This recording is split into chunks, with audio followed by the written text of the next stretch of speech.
Yo, you get a Soto, you get a Soto, you get a Soto, you get a Soto, you get a Soto. Yo, good evening, USA, International, Canada, Long Island, aka Strong Island, plus the 5 spots of Brooklyn, Bronx, Manhattan, Staten Island, Queens. This is your man, G Money Stacks, aka the Gregonator, YouTuber, host with the most, misunderstood, lonely nomad, unstoppable, independent podcaster, and of course, Queens, New York native from the neck of the woods of Laurelton, Queens, New York. And you are now tuning in, listening, streaming, and watching the 83rd episode of the Sports Edition show, Excellent Fun Vibrant Talks podcast. I got a jam-packing show for you today. And the reason I started off like this, as far as like you get a Soto, is because Juan Soto has signed with the New York Mets. I will talk about that in a couple of minutes though. How is every Mets fan out there doing right now, man? I know y'all pretty excited right now, man, especially to majority of the YouTubers who have podcasts right now, man. Shouts to all the Met fans out there who have podcasts that covers the New York Mets. Shouts to the people that I follow on YouTube. Shouts to CP. Shouts to John Sapanaro along with Ibby. Shouts to Anthony Rivera along with others who also have a Mets sports podcast right now, man, and they're pretty excited. Still soaking the shit in right now, man. I know a lot of motherfucking Yankees are fucking hurt right now.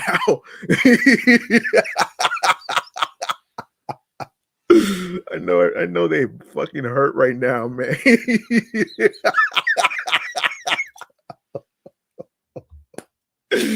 Oh shit. Yeah, I'm actually glad. I am actually glad that he's with the Mets right now, man. And I will explain very deep into why he signed with the Mets.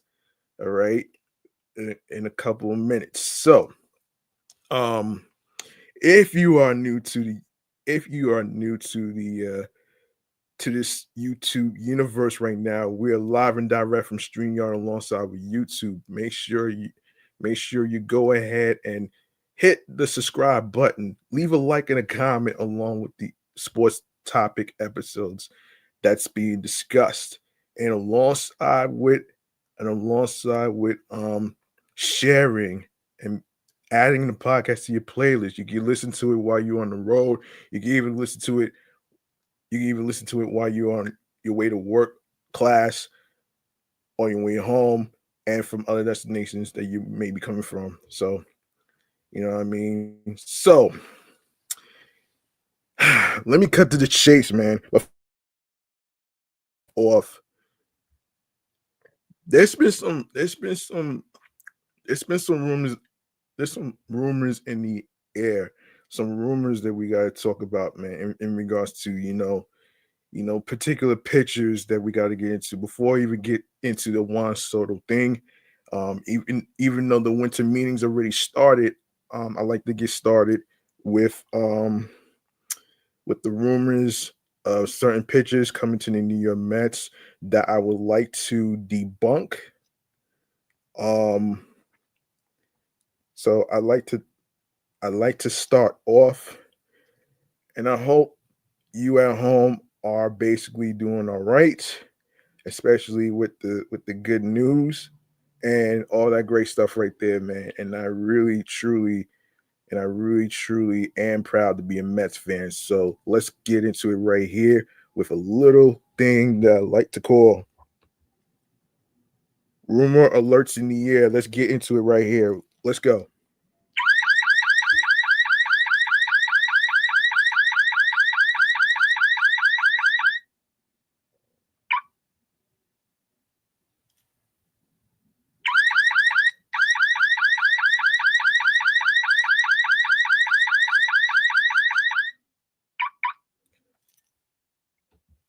All right, let's get started with the rumor alerts in the air involving pitchers that's in free agency right now.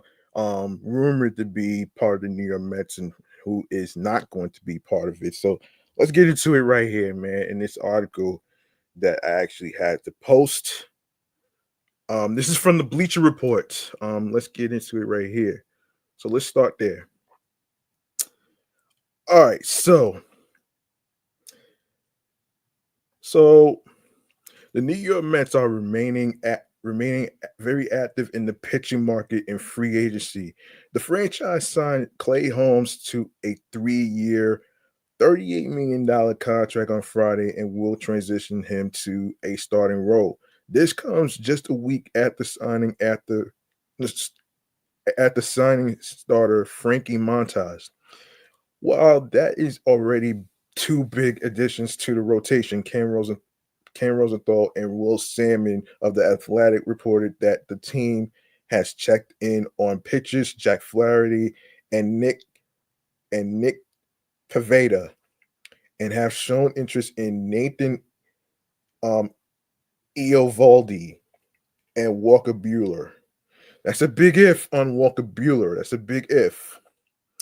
Kodai Singer and David Peterson are the returning pitchers set to be in the rotation, while Tyler McGill and Paul Blackburn could feature in the bullpen and fill in as starters with injuries.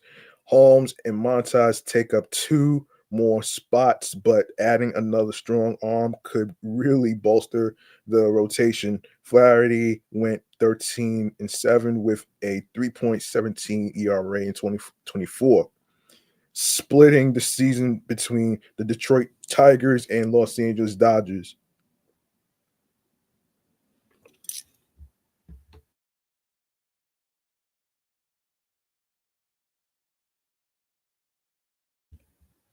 Rosenthal and Salmon reported that he is looking for a lengthier contract and that Pavetta would be more of a mid-term option. End quote. It's expected Flaherty will land a contract in the range of 4 to 6 years, league sources said, whereas Pavetta seems positioned to net a 3-year or 4-year deal, Rosenthal and Salmon wrote. And Pavetta went 6-12 with a 4.14 ERA in 2024 with the Boston Red Sox in 2024. With Evaldi, went 12-8 with a 3.80 ERA for the Texas Rangers. Bueller had an injury-riddled season and went 1-6 with a 5.38 ERA. However, he had a strong postseason for the Dodgers and also is a two-time All-Star. The Mets went 89-73 and reached the NLCS in 2024.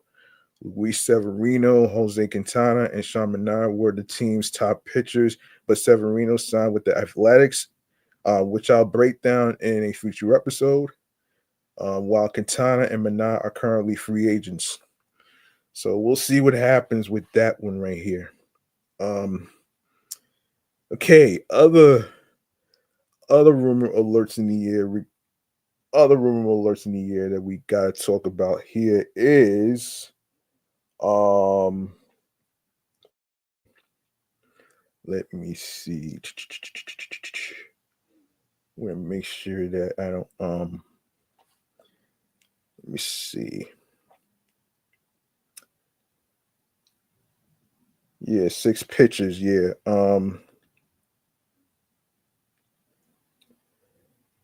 Rebuilding the pitch. Hold on. Rebuilding the Mets pitching staff. Off-season prediction. Hang on. Let's get to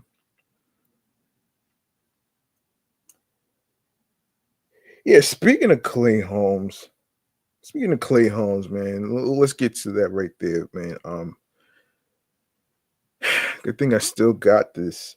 The Mets agreed to terms on a 3-year contract with right-hander Clay Holmes, the former Yankee closer, the team announced. So this Clay Holmes rumor is no longer a rumor anymore. This is confirmed, for you folks out there. The Mets, yeah, Clay Holmes, former Yankee closer, the team announced. But the Mets do not intend to use Holmes as a reliever. Instead, they will convert him to the rotation. Um, hold up.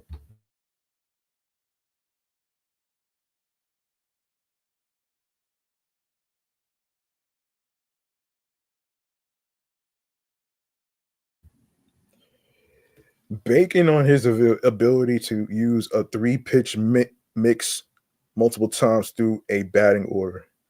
The deal, which includes an opt-out after the 2026 season, is expected to be worth $38 million, though the team did not disclose the value. Yeah, they didn't disclose that, so that's like pure speculation.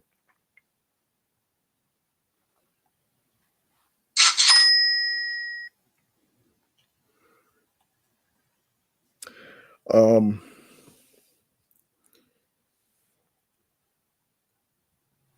we're excited to bring Clay into the organization and collaborate on his transition to the starting rotation, said President of Baseball Operations David Stearns. End quote. Clay has an elite repertoire, knows New York, and will be a key contributor going forward.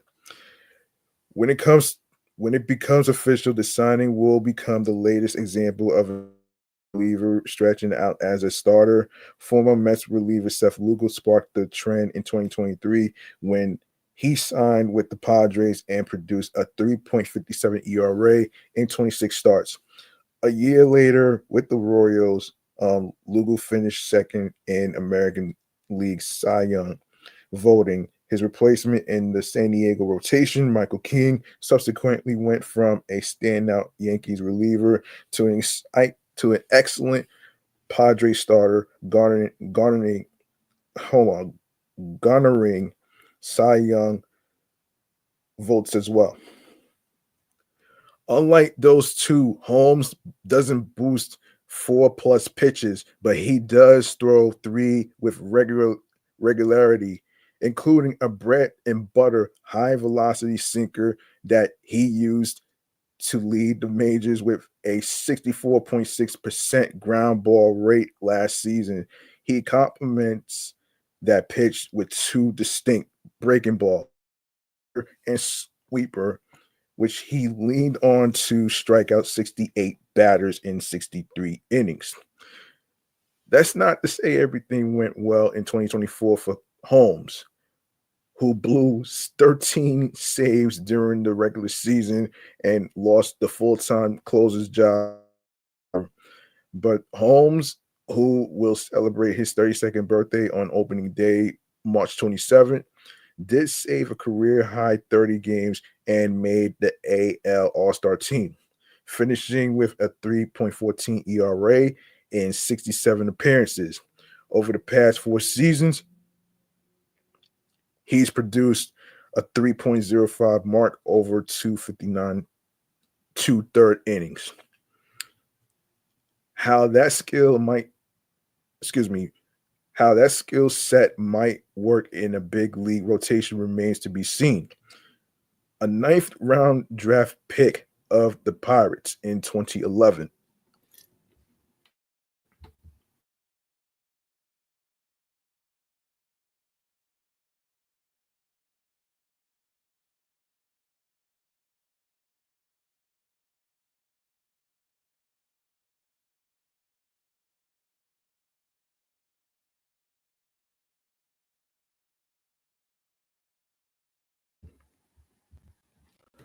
Holmes served as a starting pitcher until 2018, when he made his big league debut and settled into a multi inning relief role in Pittsburgh.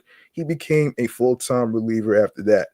And once the Pirates traded him to the Yankees for infielders Hoy Park and Diego Castillo prior to the 2021 trade deadline, Holmes blossomed into a high leverage and game option. The Mets, though, see him as a pitcher who can provide length, something they remain in need of after losing after losing Sean Manaea, Luis Severino, and Jose Quintana to free agency.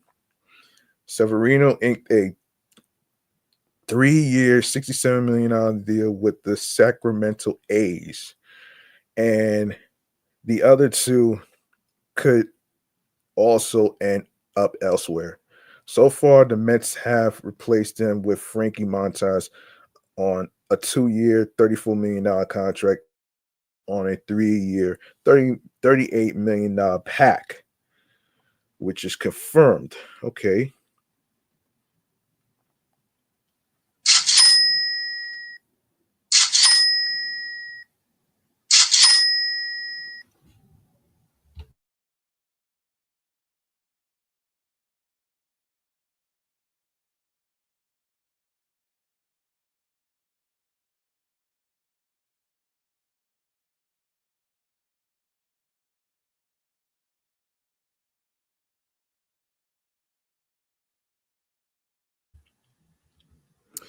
It's reminiscent of last offseason when President of Baseball Operations David Stern struck short term proves it deals for Minai and Severino, two pitchers who had experienced significant success at times in their careers, but whose inconsistencies and injuries had dampened their markets. In Holmes's case, the Mets are paying far less than the going rate for a top flight starter because he has no recent experience as a starting pitcher.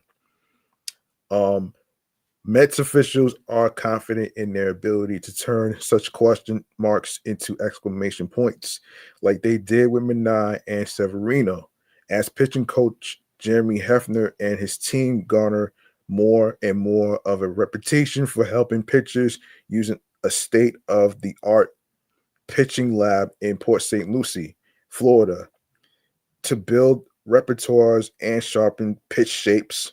Free agents around the league have increasingly begun pointing to Queens as a pitching destination. On an introductory video conference Friday, Montas said he reached out to both Minai and Severino, who spoke glowingly of the program. That was one of the things that sold me to the Mets, Montas said. Even after acquiring Montas and Holmes, the Mets could still use starting pitching help. Their two incumbent rotation members, Kodai Senga and David Peterson, both carried question marks into the offseason, while the Mets do possess depth behind the team. Another proven starting pitcher could help. All right. All right. So let's see. Let's see. All right, let's get it. Oh, another rumor that I have to talk about. The name Roki Sasaki has really crossed my mind since Wardy. A shout out to Wardy, man, for actually talking about this story right here. Um so according to MLB, um at 23 years old, Sasaki is subject to international bonus pool money restrictions, which are placed on foreign-born players unless they are at least 25 years of age and have played as a professional in a foreign league recognized by Major League Baseball for a minimum of 6 seasons. Sasaki is not expected to sign until the 2025 International Amateur signing period, which begins on January 15th. His negotiating window runs through January 23rd. If he doesn't have a deal in place by then, he will return to um, the Shiba um, Latte Marines of Nippon Professional Baseball for the 2025 season.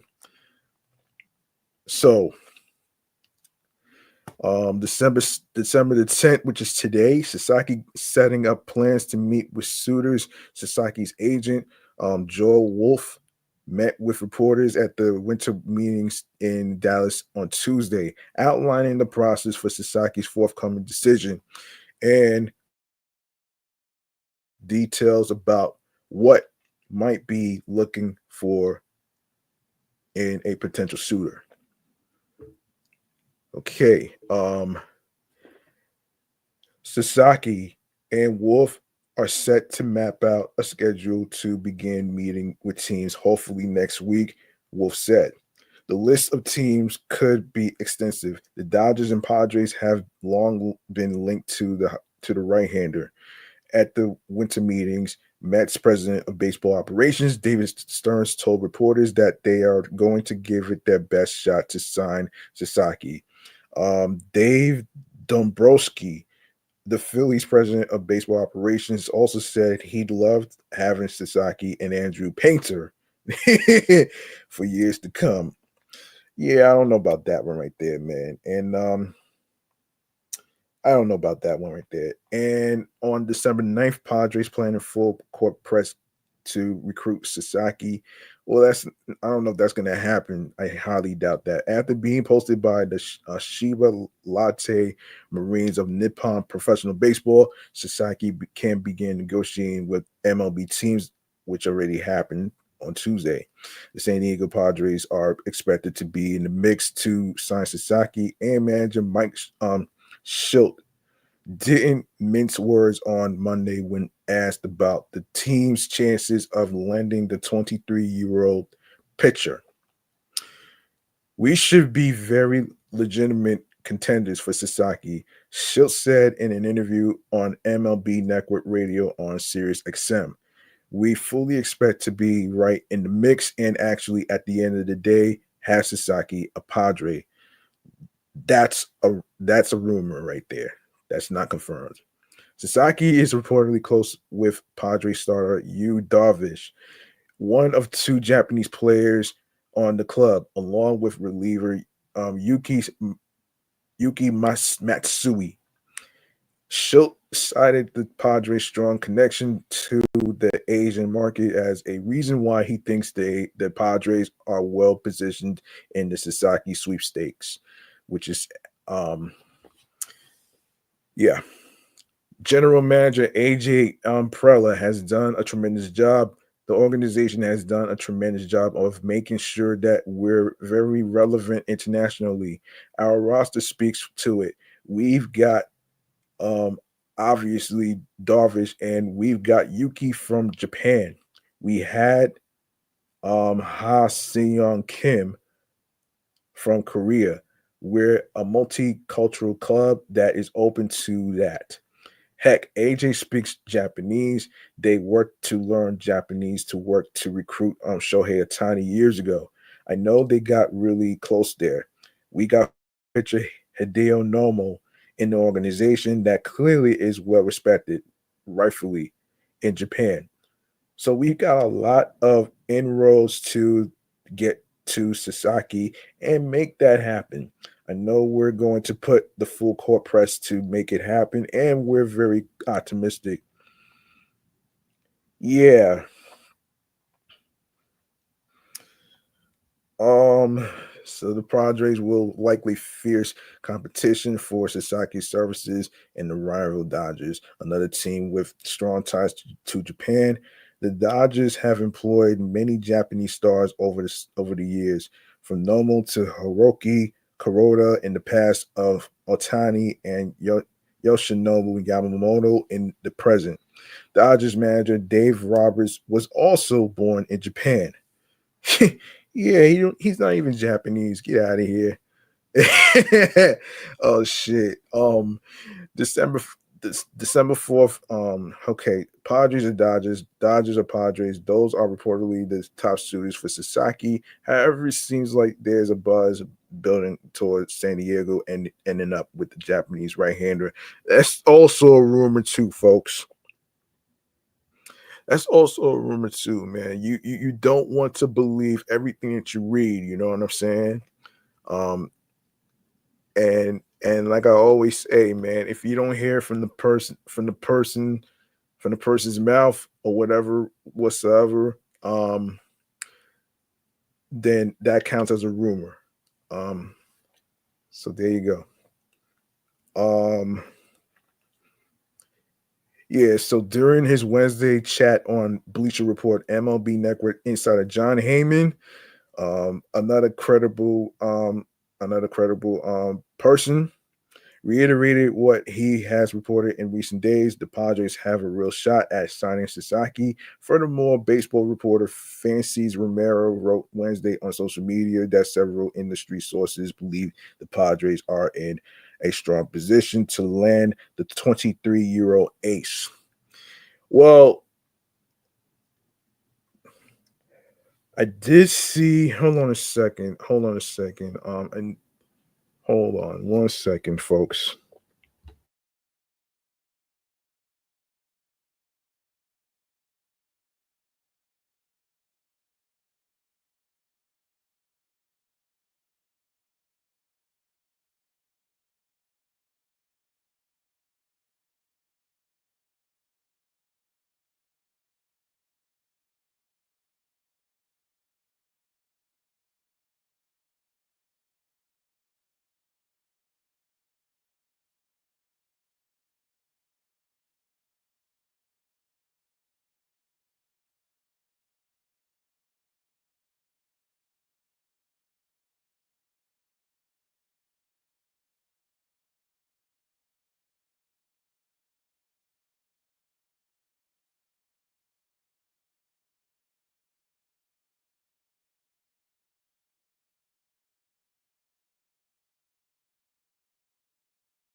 All right, sorry about that. Had to get had to get a little research.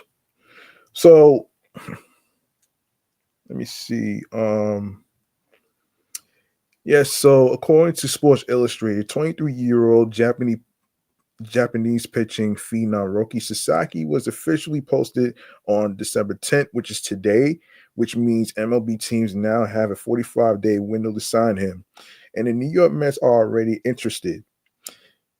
Despite never having played in MLB, Sasaki is widely regarded as one of the world's most talented pitchers.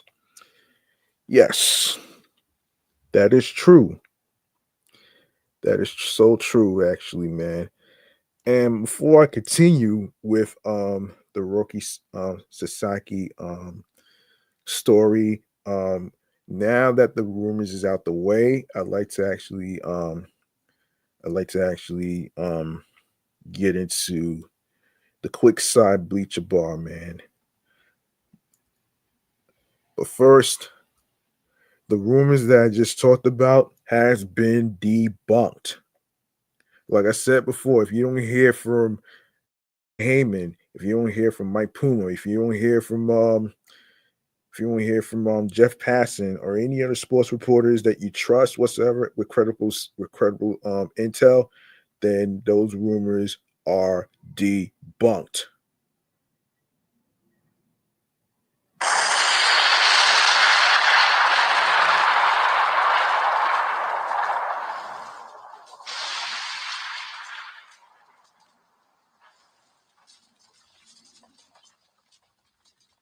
Now for the quick side bleacher bar.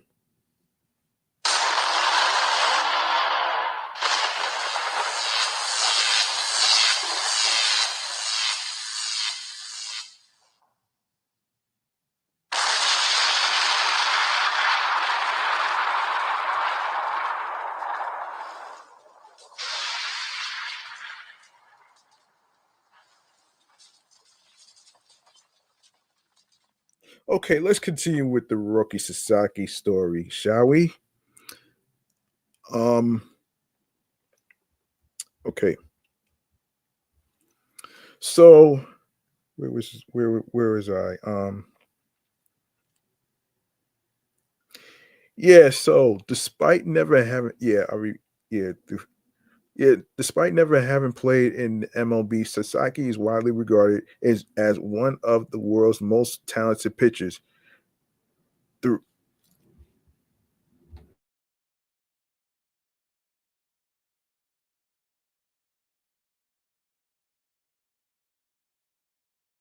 through 4 seasons in Japan's Nippon Professional Baseball League, Sasaki is 29-15 with a 2.10 ERA and 505 strikeouts in 394.3 innings.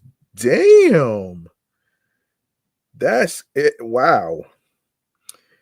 He also was a standout performer for Team Japan in the 2023 World Baseball Classic. Um, wow, wow.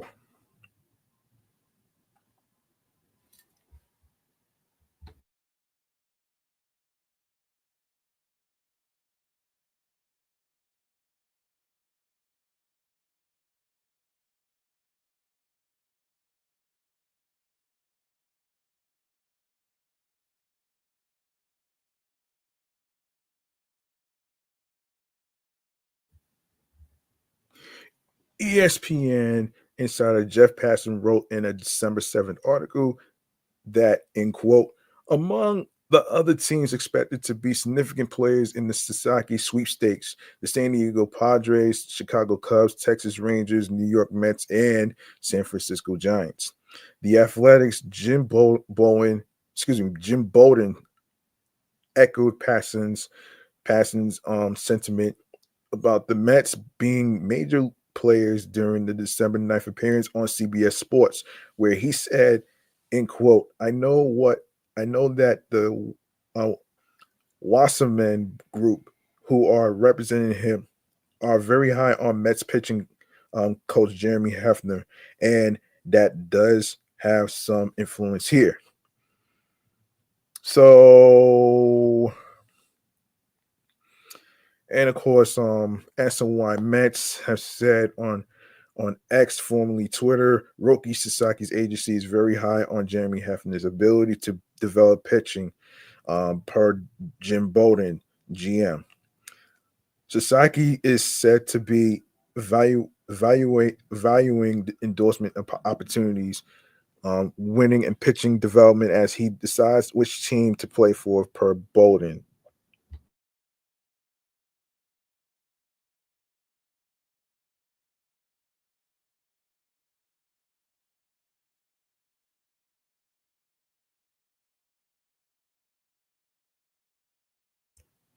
Sasaki's agent Joe Wolf addressed the media on December 10th, which is today.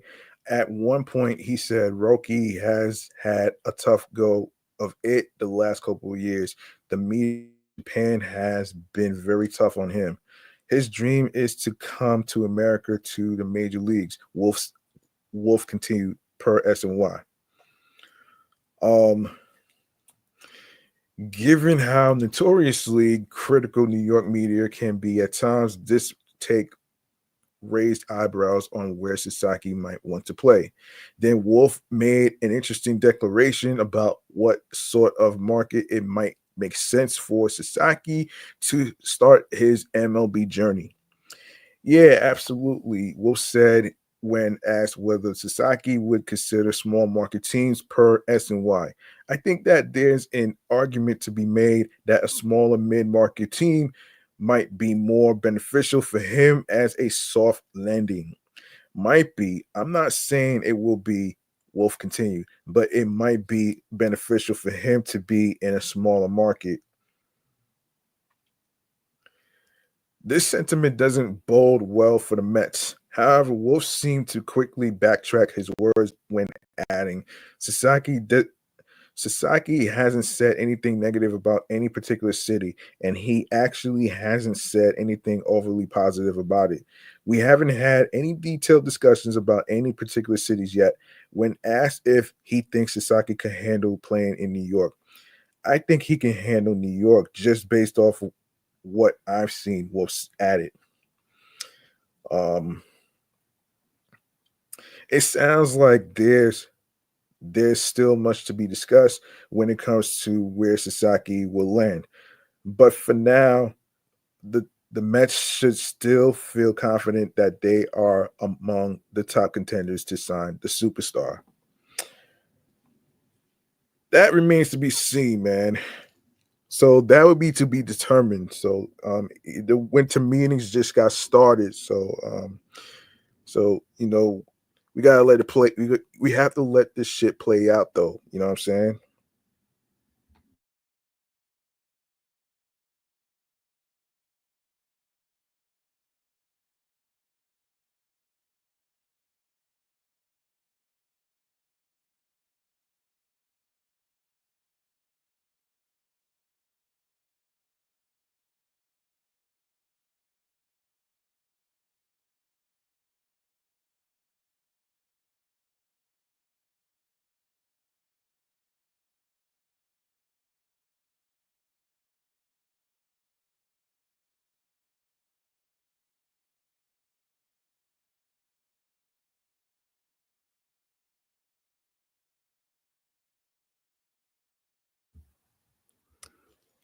Yeah, sorry about that.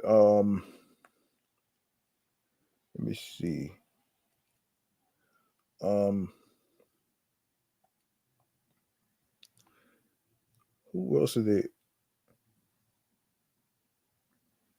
Yeah. Oh, speaking of, let me see. Let me do a little. Yeah, I did add Frankie Montage to this thing right there. Um, yeah, I did add that too. But I do want to hang on.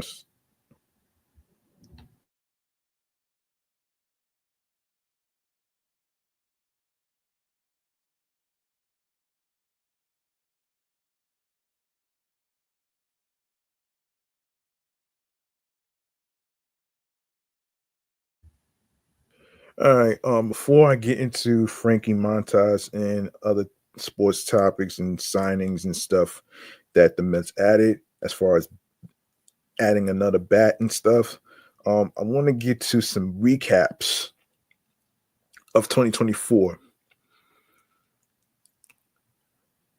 All right, some recaps of 2024 according to ESPN. Um, Let me see. Yes, so Pete Alonso had four hits that included a fourth inning homer and three RBIs to lead the New York Mets over the Oakland Athletics. Now they are considered yeah at yeah 9-1 on Wednesday night, stopping a four-game losing streak. Francisco Lindor had two hits and two RBIs, while Mark Vientos had a go-ahead running score double for the Mets, who were outscored 31-5 in their previous four games. Damn. Today, everybody had a sense of urgency, Lindor said. Lindor's third inning homer made him the 17th player to hit 100 for the Mets, who had dropped two games behind Atlanta for the last NL wild card.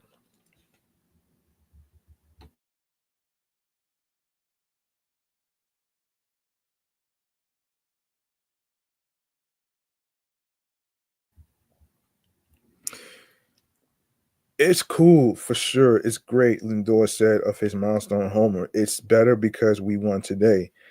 Alonso, eligible for free agency after the World Series, entered in a 9 for 48 slide um, since July 30th that had dropped the four-time All-Stars season average to 240. He homered in the fourth off Joey Estes and capped a six-run seventh with a two-run double against Ross Stripling. He can carry a team, uh, Mets manager Carlos Mendoza said. Hopefully, that's the case here, where we can get Pete going and carry us for a few weeks, especially where we're at in the schedule. And it's contagious if he gets going. He's probably going to take some pressure off of the other guys.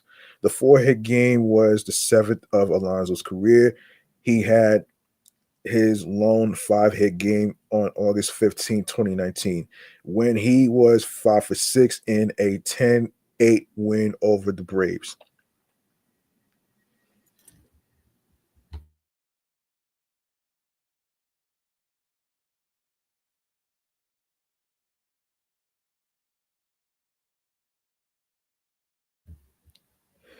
I just want to go up there and have the best at bats I can have every time.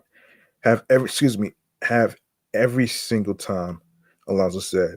I'm just happy I was able to come through today for the boys. Brandon Nimmo and JD Martinez also had RBIs in the 7th inning when Will Klein gave up 5 runs while getting just 1 out. At that point in the 7th inning, 3-1 game, opportunity to get back in the game if we were that if we were if we hold that lead, athletics manager Mark Kotsay said, but unfortunately it didn't work out. David Peterson gave up an unearned run and walked 4 in 6 1/3 innings. He has surrendered 2 runs or fewer in 10 of 13 starts this season, despite averaging 4.3 walks per 9 innings. Great team win, Peterson said. Fun to see the offense come alive, do what we know they do. They can do, excuse me. Daz Cameron had a sacrifice fly for the Athletics. Estes allowed 3 runs in 5 1/3 innings. Shea Langoliers walked leading off this second inning and became Oakland's first player to reach base in 10 consecutive plate appearances since Scott Hatteberg from April 9th to the 11th of 2003, according to the um, Alias Sports Bureau. Langoliers Langoliers flied out to deep left in the 4th. Zach Geloff robbed Ben Gamble of a hit in the 8th when the second baseman ranged into shallow right and made a leaping, lunging over the shoulder catch of Geloff's blooper. Stripling clapped into the glove several times in acknowledgement. Trainer's room. Athletics DH and outfielder Brent Rooker was placed on the paternity list after his wife gave birth to the couple's second child, daughter Blake Eloise. Infielder Armando Alvarez was recalled from AAA Las Vegas. Alvarez spent 3 days with the club last week when infielder Tyler Nevin was on the paternity leave list. Mendoza said right-handed pitcher Sean Reed Foley feels fine, but has paused his rehab for at least a couple of days because the ball is not coming out the way he wants to. Reed Foley on the injured list for the second time this season has a 13.50 ERA and 6 rehab appearances. Right-handed pitcher Daniel Nunez, right pronator strain through his second bullpen today. No, excuse me, Tuesday. So yeah. So there you go. So there you go, right there. Also, want to get into. Wait, how did I even wait with the Oakland A's? Yeah. Yes, the Diamondbacks. Let's get that out the way. Actually, Sean Manaea matched a season high with 11 strikeouts. Pete Alonso hit a solo homer, and the New York Mets won 8-3 on Tuesday night to stop the Arizona Diamondbacks winning streak at 6 games. Manaea 10-5 10-5 rather. Allowed just one hit until the seventh inning when Lourdes Gurriel Jr. and Corbin Carroll homered. The left-hander gave up 3 runs, and 4 hits over 6 and 2/3 innings, pitching into the seventh for the fifth time in 6 starts. I've got a lot of confidence in all my pitches, Minaj said. I'm attacking guys, getting ahead and finishing them off. It feels really good. The Mets broke open the game in the fifth, sending 12 batters to the plate and scoring 6 runs for an 8-0 lead. Jeff McNeil started the inning with a double, and Francisco Alvarez brought him home with an RBI single, ending in 0 for 17 skid. Every single guy put up extremely high quality at bats, Alonso said. That was huge for us and a really good way to start the series.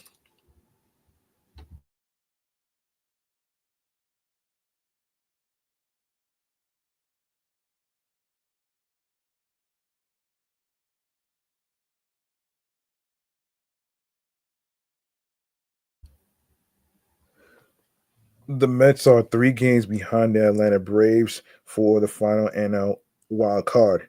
Arizona is 26-9 since the All-Star break as it tries to catch the Los Angeles Dodgers atop the NL West. The D-backs remain 3 games back. This one was a little sloppy in places, manager Torrey Lavallo said.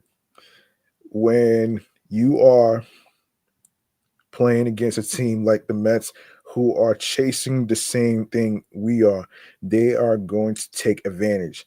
Brandon Fad gave up 8 runs, 6 earned over 4 and 2/3 innings. He was tagged for 8 hits and a walk while striking out 6. It was the right-hander's shortest outing since July 6th. The D-backs defense had a shaky night with 2 errors. When you put the ball in play, good things happen, Mets manager Carlos Mendoza said. Their defense is going to have to make some plays. We got some breaks, but we continue to put together really good at bats. With 2 strikes, we continue to fight. Alonso's homer leading off the second gave the Mets a 1-0 lead. It was his 28th of the season and first in more than a week. It was also his 220th career homer, all with the Mets, which ties Mike Piazza for third place in franchise history. Mike was a childhood hero of mine, so that's really special, Alonso said. McNeil had a double and 2 RBIs. Brandon Nimmo added 3 hits, while Francisco Lindor, JD Martinez, and Mark Vientos each had 2.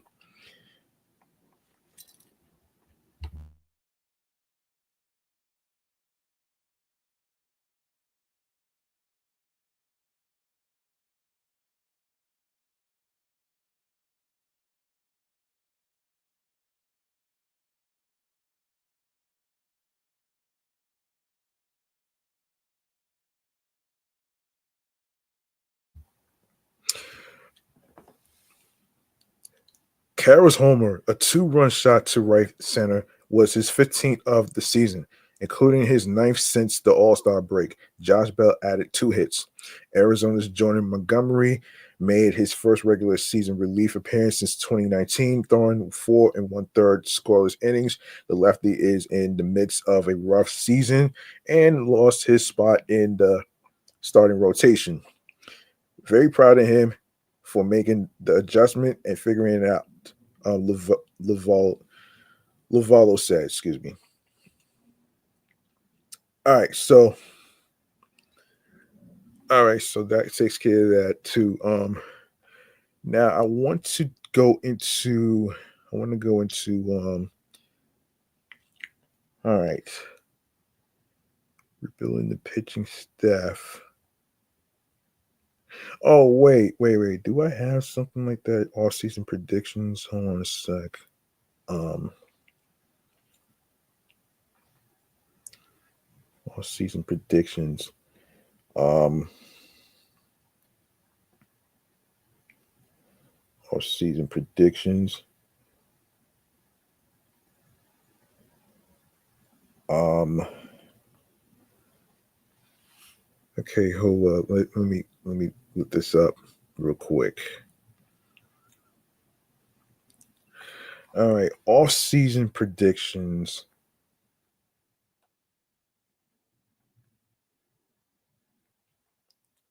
Off season predictions 2024. Hold up.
All right.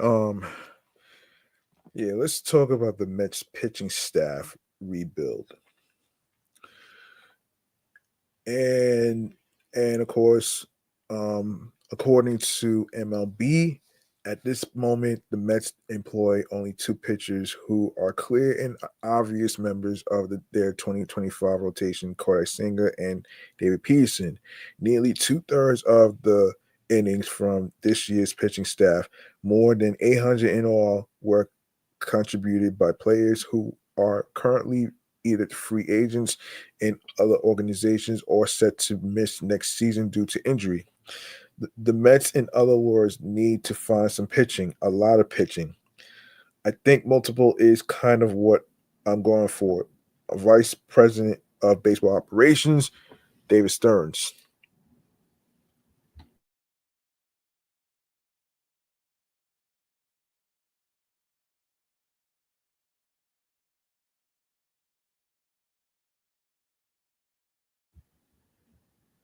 Yeah, David Stearns said on Monday at the GM meetings in San Antonio, Texas, um, when asked about his appetite to add starters. Um, how many multiples? I don't know yet. We talked about this last off season too. You can build pitching staffs in very different ways. You can do it via adding starting pitching and going for length at the front end of games. We could structure our bullpen a little differently next year, where you've got more multiple inning options that can eat up innings. But certainly, we need to find some innings, and a part of that is going to be,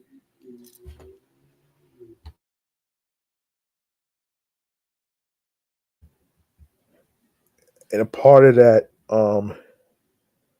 hang on, hang on a second. And a part of that is going to be adding to starting rotation. To build out a staff, the Mets can indeed operate in multiple ways. Some options available to them include re-signing Shamanai, who will likely reject his 21.5 $21.05 million dollars qualifying offer in search of a larger multi-year contract. Re, reacquiring Luis Severino, who could accept his own qualifying offer or negotiate a different deal to return. Pursuing Corbin Burns, Max Fried, or any other tough flight free agents from outside the organization. Employing a similar strategy to the one Stearns used with Severino and Mania last year.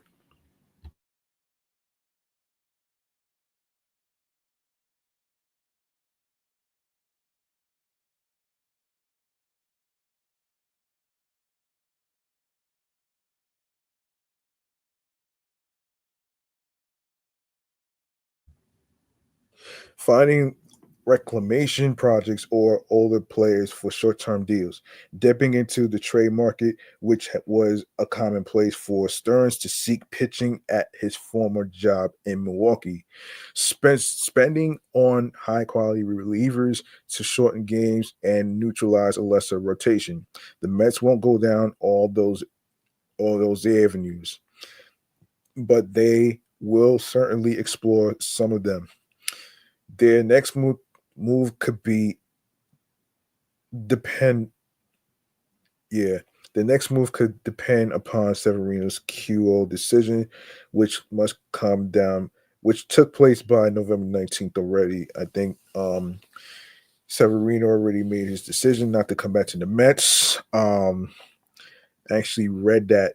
I will actually talk about that in a future episode. Don't worry about that. Um, I will touch on that as well as the future of where the athletics athletics are going to play because they're no longer in Oakland anymore. I will save that for another time, actually. So I'll say that for another time. Let's see.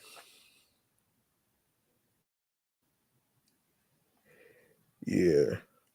So dipping into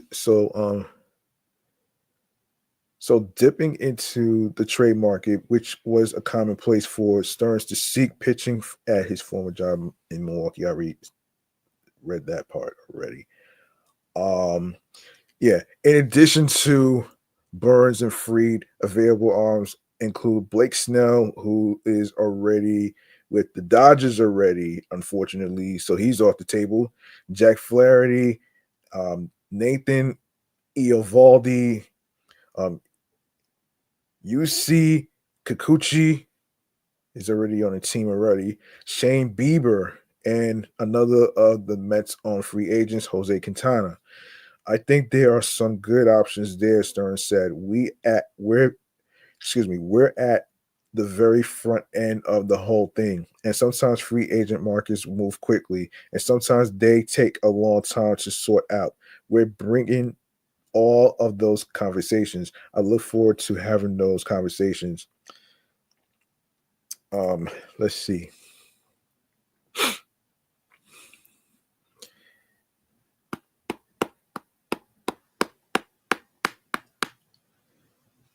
Um, so yeah. Um,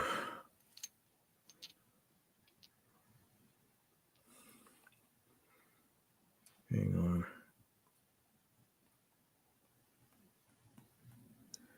Okay, so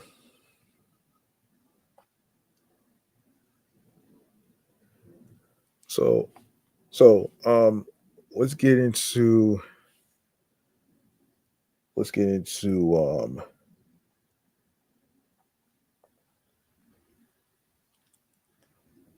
let's get into the predictions. Let's get into the predictions.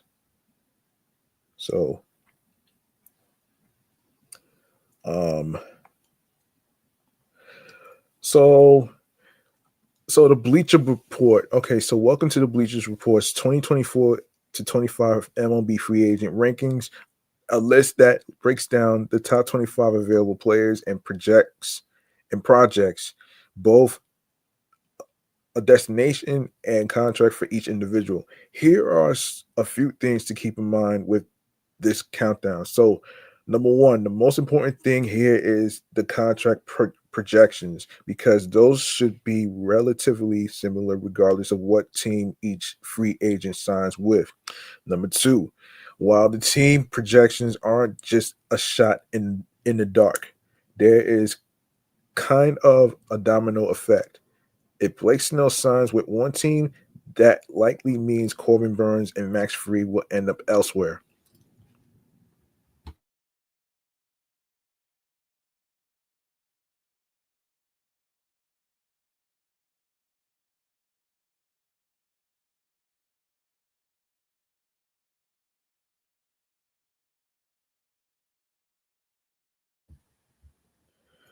Um, Number three, not all 30 teams are projected to land one of these free agents, but they could sign a free agent outside the top 25 and or use the trade market to bolster their roster.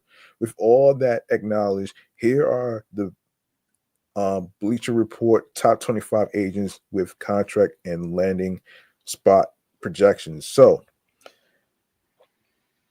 Um, so we got yeah.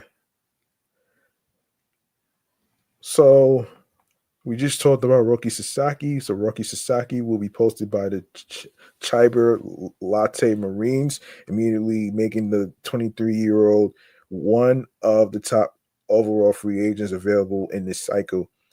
He is 29 and 15 with a 2.10 ERA across 4 seasons in Japan's Nippon professional baseball. However, Sasaki is limited in his earning potential because, as MLB.com's Thomas Harrigan noted, the talented righty is under 25 years old and hasn't played professionally for at least 6 seasons.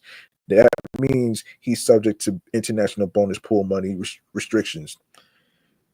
This was the same case with Shohei Ohtani originally came to MLB, joining the Los Angeles Angels for his age 23 campaign. The Halos signed Ohtani for $2.315 million in international bonus pool money, gaining 6 years of control before he could test free agency. Ooh. Wow. Wow.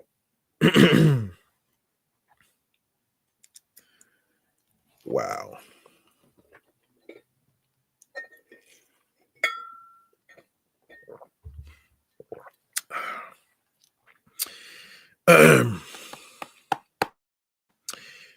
Yeah, sorry about that, folks. I had to make sure I drink a little water as I'm talking. So,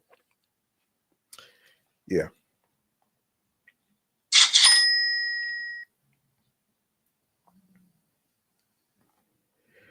Um. Okay, so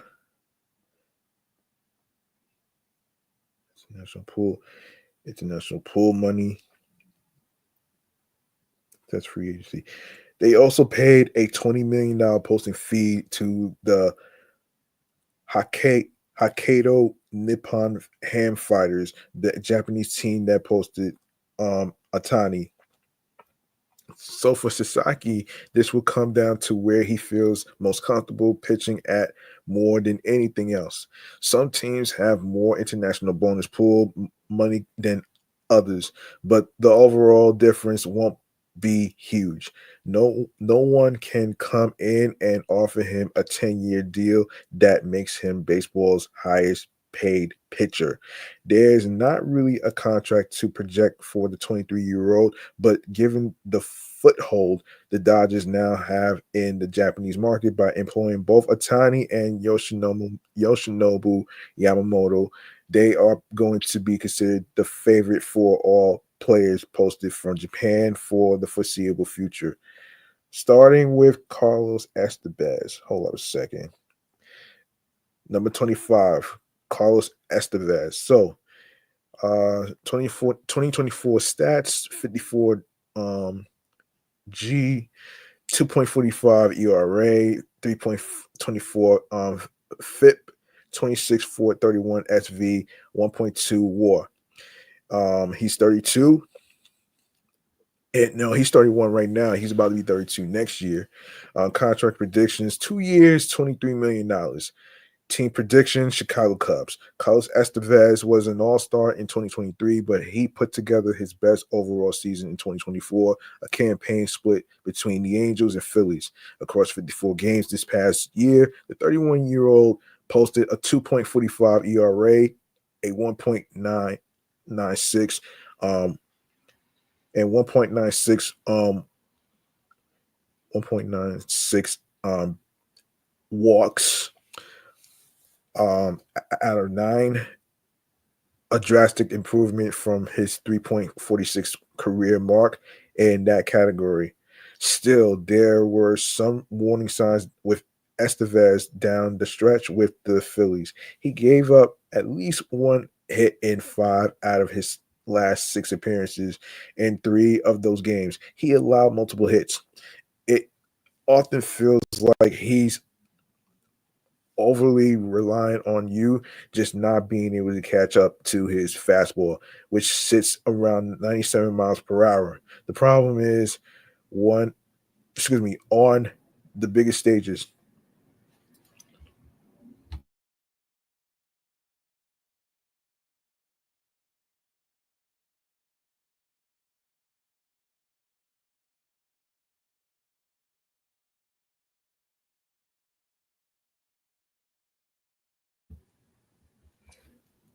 Great hitters can catch up to fastballs that are flat, even if they are thrown hard. That's what happened in the NLDS, as he gave up a grand slam to Francisco Lindor on a 99 miles per hour fastball that was up in the zone, a pitch that essentially ended the season for the Phillies. Estevez is a capable bullpen arm. Someone will sign him to either to be their closer, or top setup man, but he's not quite at the same level as some of the other relievers available in free agency. You got number 24, Blake Trinan. Um, uh, 2024 stats: 50G, 1.93 ERA, 3.00 FIP, and 1.0 WAR. He's 36 right now, going on to 37 next year. Contract prediction: 1 year, $10 million. Team prediction: Philadelphia Phillies. Actual deal: 2 years, $22 million with the Dodgers. Blaine Trinan will turn 37 during the 2025 season, so he may be limited to a 1-year deal.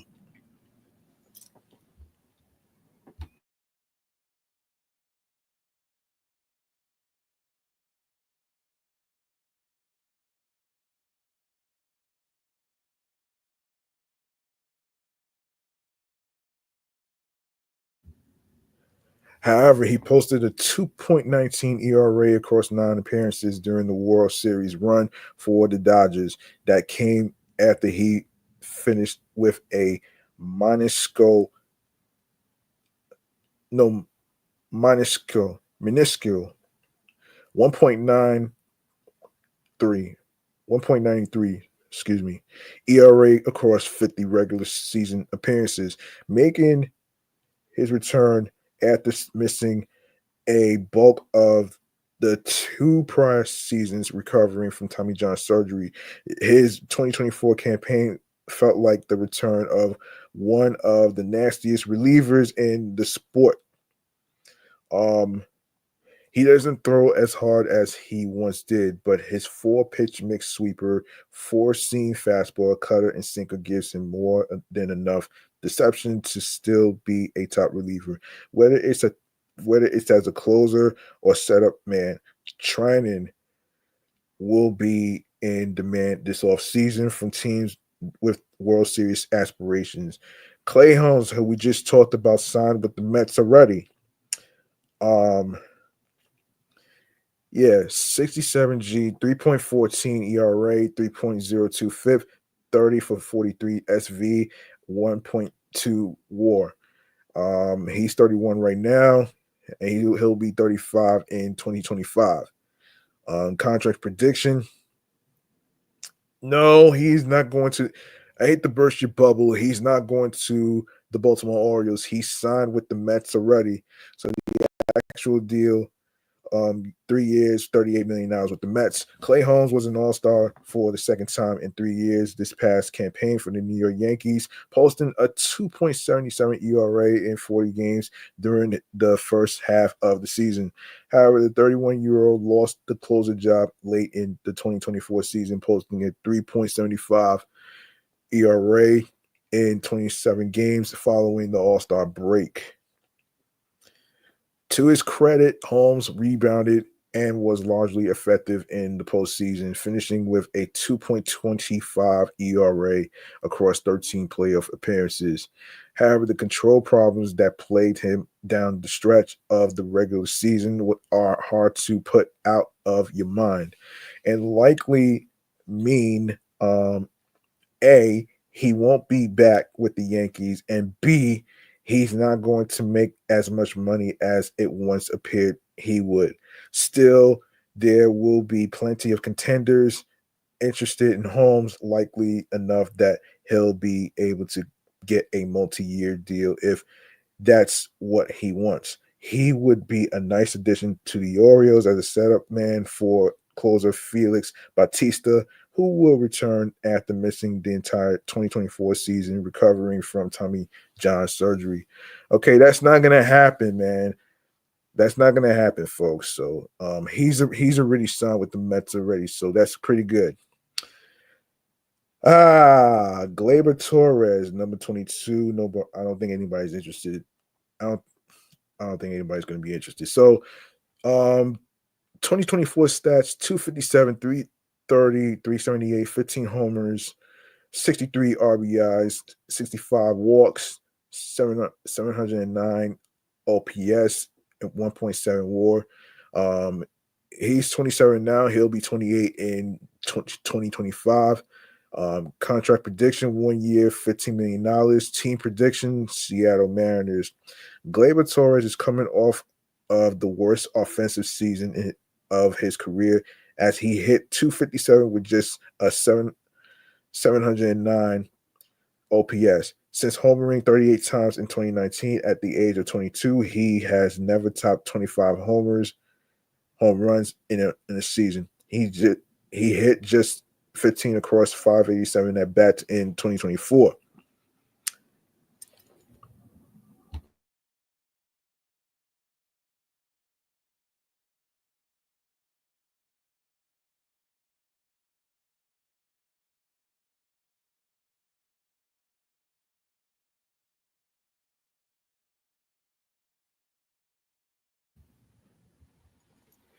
With that being said, he will only be 28 when he celebrates his birthday in December. He also hit well at the top of Aaron Boone's order as the Yankees defeated the Royals and Guardians en route to an AL pennant. There are going to be teams intrigued by him as a change of scenery candidate.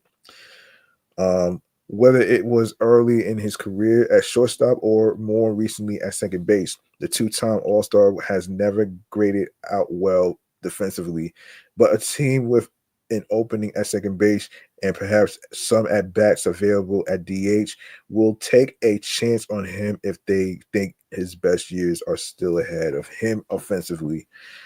Um, Torres may only sign for 1 year, but if he has a rebound season, whatever team whatever team signs him this off season, could extend him a qualifying offer next winter.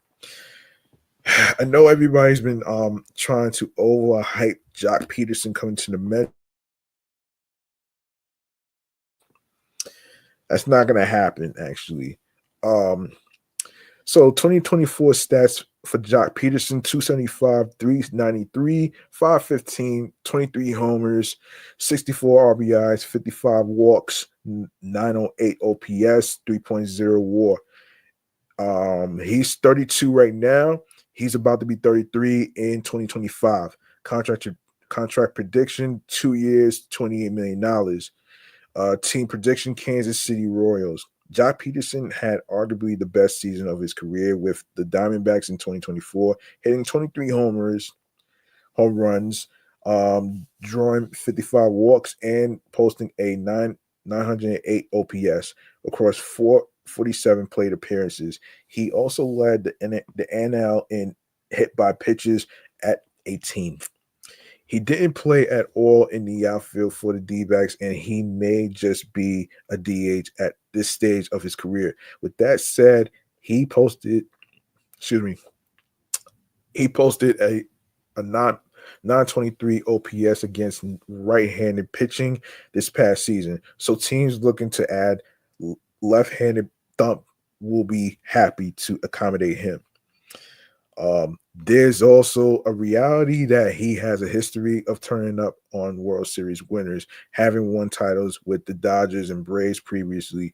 He'll be especially attractive to teams who want to add someone with extensive postseason experience. Number 20, Jurickson Profar. 2024 stats for Jurickson Profar is 280, 380, 459, 24 homers, 85 RBIs, 76 walks, 839 OPS, 4.3 WAR. He's 31 right now. He's about to be 32 in 2025. Contract prediction: 2 years, $34 million with $17 million club option available for 2027. Team prediction: San Diego Padres. Jurickson Profar is one of the most difficult free agents to figure out in this cycle because he was among the best players in baseball this past season. With that said, he's just a year removed from posting a minus 1.6 WAR and getting released late in the season by the Rockies. There's going to be some skepticism that his All-Star campaign will be something of an outlier, even if he's much better than he showed in 2023. Profar came up as an infielder with the Rangers, but he is a left fielder at this stage. However, he posted -8 defensive runs saved and -6 outs above average in left field this past season. So he's far from competing for a gold glove. But he was a legitimately excellent offensively player this past season, and he has success hitting all over the lineup for San Diego. If teams determine that what he tapped into this past season is sustainable, he'll have suitors lined up for his services. Number 19, Tyler O'Neill. 2024 stats for Tyler O'Neill. O'Neill is 241, 336, 511, 31 home runs, 61 RBIs, 53 walks, 847 OPS, 2.5 WAR. He is 29 right now, aged in 25. He'll be 30 next year. Contract predictions: 2 years, $28 million with player opt-out available after 2025. Team prediction: Minnesota Twins. Actual deal: 3 years, $49.5 million with player opt-out available after 2025 with the Orioles. Tyler O'Neill is so frustrating because he's an all-star level player when he's on the field. But this past season with the Red Sox, he had 3 injured list stints. What's crazy is that despite that, the 113 games he played were his most since 2021 when he looked like one of the game's emerging superstars with the Cardinals. O'Neal's health history will limit his earning potential in free agency, but it's hard to argue with the production he puts up when he's on the field. Hitting 31 home runs is pretty remarkable when you miss nearly 50 games. His defensive metrics weren't great this past year, but that's at least in part because he was trying to navigate the Green Monster at Fenway Park. He won consecutive gold gloves with the Cardinals in 2020 and 2021. He'll likely seek a multi year deal, though it's hard to imagine committing to long given the injury risk. A 2 year contract that allows him to get back to the market next off season. If he has a big 2025, probably makes sense for all parties. O'Neal will also be a qualifying offer candidate next off season if he is able to stay healthy. Number 18, Ha Sung Kim. Han Sung Kim all right, so 2024 stats for Hong Sung Kim, 22, 33, 330, 370, 11 home runs, 47 RBIs, 58 walks, 700 OPS, 2.6 WAR. And he's 28 now. He'll be 29 in 2025. Contract prediction: 1 year, $14 million. Team prediction: Los Angeles Dodgers. If Hanks, if Ha Sung Kim had become a free agent last offseason, he would have been one of the most coveted names on the market. He homered 17 times, drove in 68 runs, walked 75 times, stole 38 bases, and won a gold glove for the Padres during the 2023 season. Unfortunately for Kim, his OPS dipped from 749 in 2023 to 700 in 2024. Even more of a concern is that he had season-ending surgery on the labrum in his right shoulder in late September, which could affect his availability early in the 2025 season. Still, Kim has proved to be an excellent defender at shortstop, second base, and third base. He's going to work walks and can steal bases.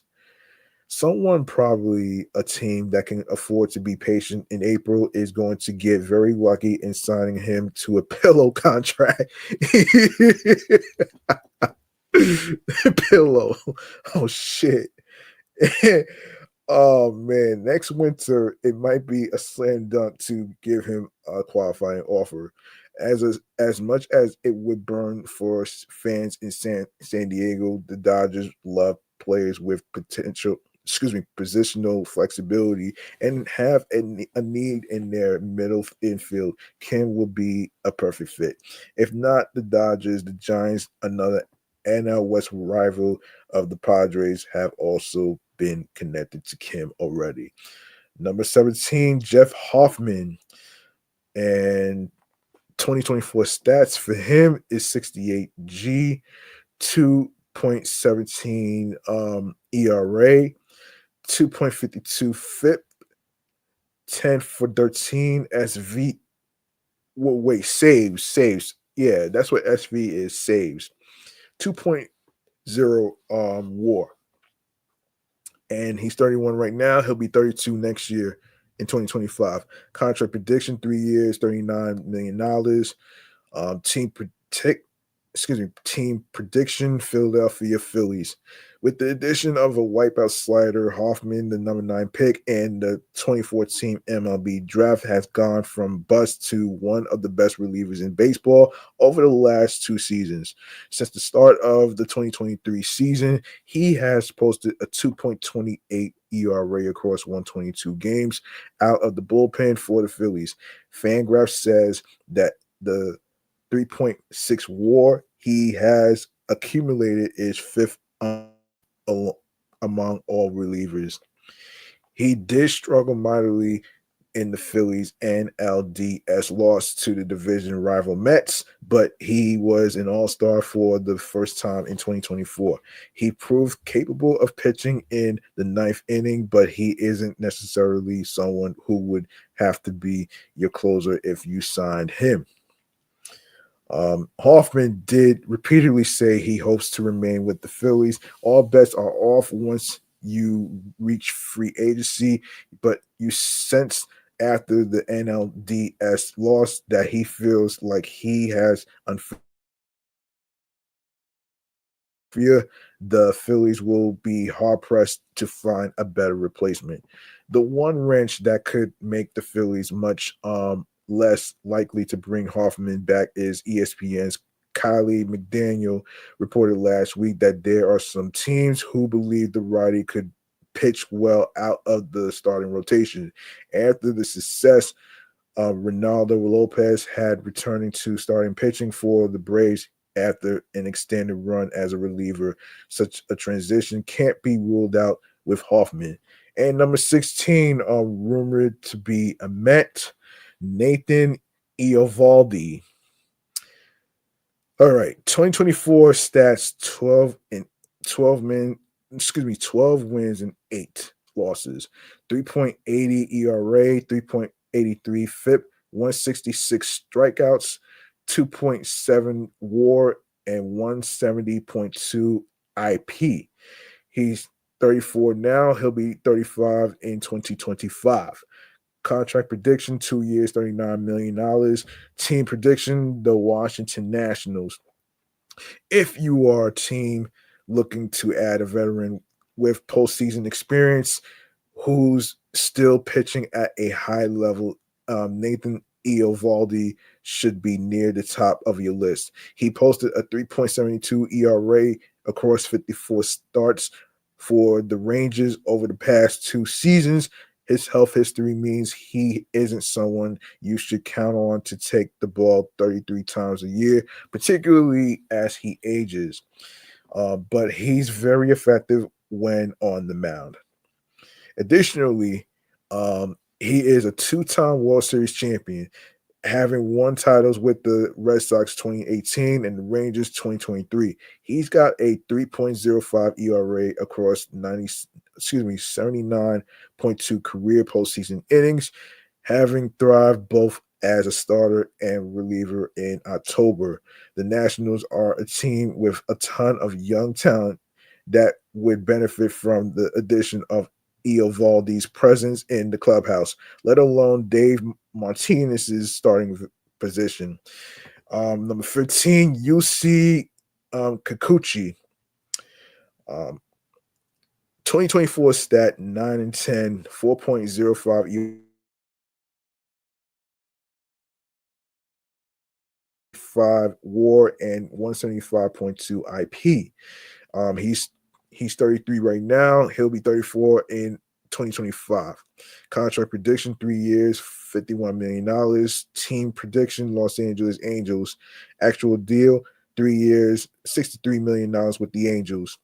There will be some teams who have UC Kikuchi in their top 10 and others who don't have him in their top 20. So this ranking, which splits the difference, probably won't please anyone. Kikuchi posted a 4.75 ERA in 22 starts with the Blue Jays this past season, but he was excellent across 10 starts with the Astros, as evidenced by his 2.70 ERA, his 4.05 ERA over 175.2 total innings this past year is fine, though his 3.75 expected ERA and 3.46 FIP paint a much better picture of the lefty. Still, this is a pitcher with a 4.57 career ERA, one who is probably a few years older than you think. He's not going to be everyone's cup of tea, but he should get a multi-year deal as teams are desperate for quality starting pitching, and Kikuchi fits that bill down the stretch. Luis Severino, who by the way, was his last year as a Met. Um, 2024 stats 11-7, 11 wins and 7 losses, 3.91 ERA, 4.21 FIP, 161 strikeouts, 2.1 WAR, 182 IP, which is innings pitched, I believe. And he's 30 right now. He'll be 31 next year. Contract prediction 2 years, $8.5 million with opt out available after 2025. Team prediction Detroit Tigers. But the actual deal is 3 years, $67 million with an opt out available after 2026 with the Sacramento Athletics. Luis Severino was healthy for the first time in half a decade this past season, and he re-emerged as an excellent starter. He posted a 3.91 ERA across 182 innings for the Mets, making the 1 year, $13 million deal that they signed him to last December look like a bargain. Still, it's difficult to evaluate Severino as a free agent. He's shown the ability to pitch at a high level in the biggest market in the sport. But prior to logging 182 innings this past season, he pitched just 209.1 total innings between 2019 and 2023. Further complicating things is that Severino was given a 1 year, $21.05 million qualifying offer by the Mets. Assuming he declines that, any team that signs him other than the Mets would have to give up draft pick compensation. Severino is the type of pitcher you would like to see stay healthy another year before making a multi-year commitment. But if you sign him for just a year or two, a deal that has an option for him to get back to the open market next winter, you could be left empty-handed next off season if he's able to replicate his 2024 season. There's a lot to like about Severino, but he's not for the risk averse. Number 13, Christian Walker, that some of the YouTubers have been thinking about if Peter Alonso didn't come back. But guess what, man? I don't think he's coming to the Mets, man. So um so 2024 stats 251, 335, 468, 26 homers, 84 RBIs, 55 walks, 803 OPS, 3.0 WAR. He's 33 right now. He's about to be 34 next year. Contract prediction 3 years, $60 million. Team prediction Washington Nationals. Christian Walker is going to offer an interesting alternative to Pete Alonso for teams looking to add an impact first baseman this offseason. That's not going to happen, man. That's not going to happen.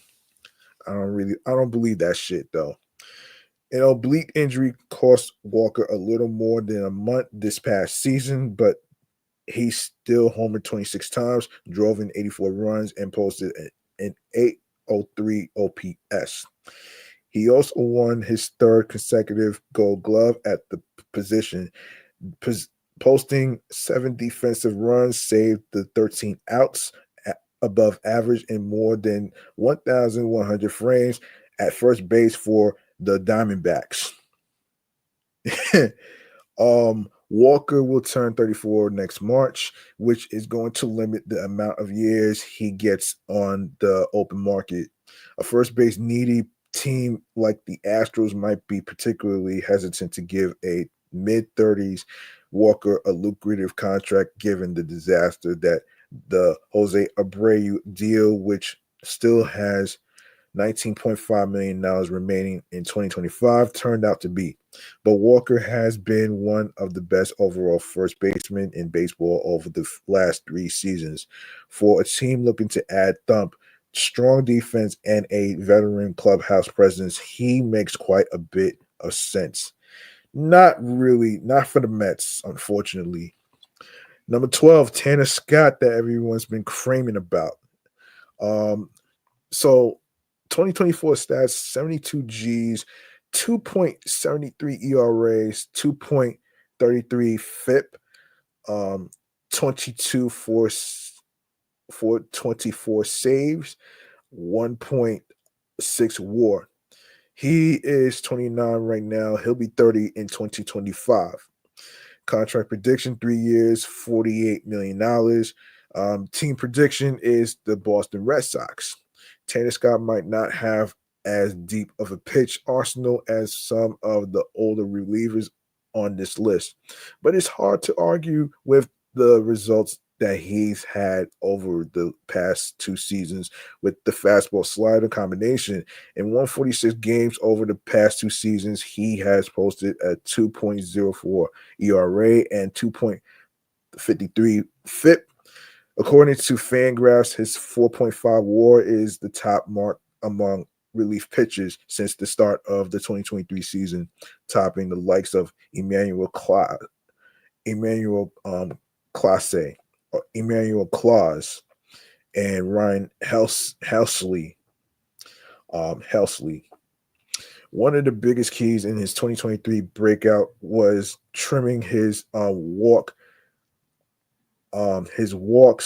out of 9 to 2.77. That spiked back up to 4.50 in 2024, which is concerning. Still, Scott was an all-star selection and finished with a 1.75 ERA in a season.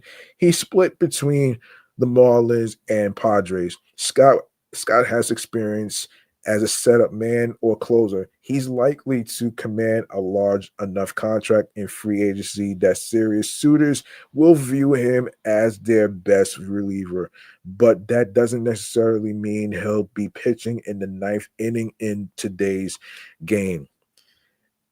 And number 11, Sean Manaea.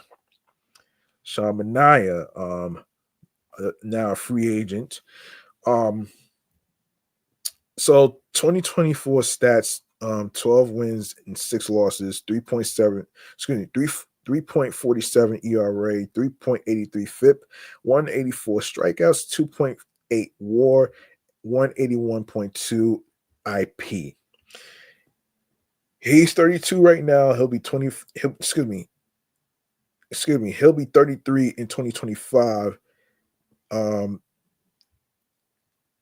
Yes, I stand corrected. He'll be 33 in 2025. Contract prediction, 3 years, $55 million with opt-out available after 2026. Team prediction is the Texas Rangers. Excuse me.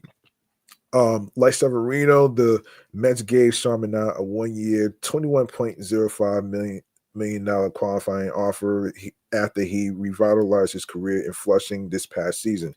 He's more of a sure bet to reject that qualifying offer in search of a multi-year deal, even if he's not going to top that amount of money in 2025. The story of the finest season of Manaea's career is a pretty crazy one.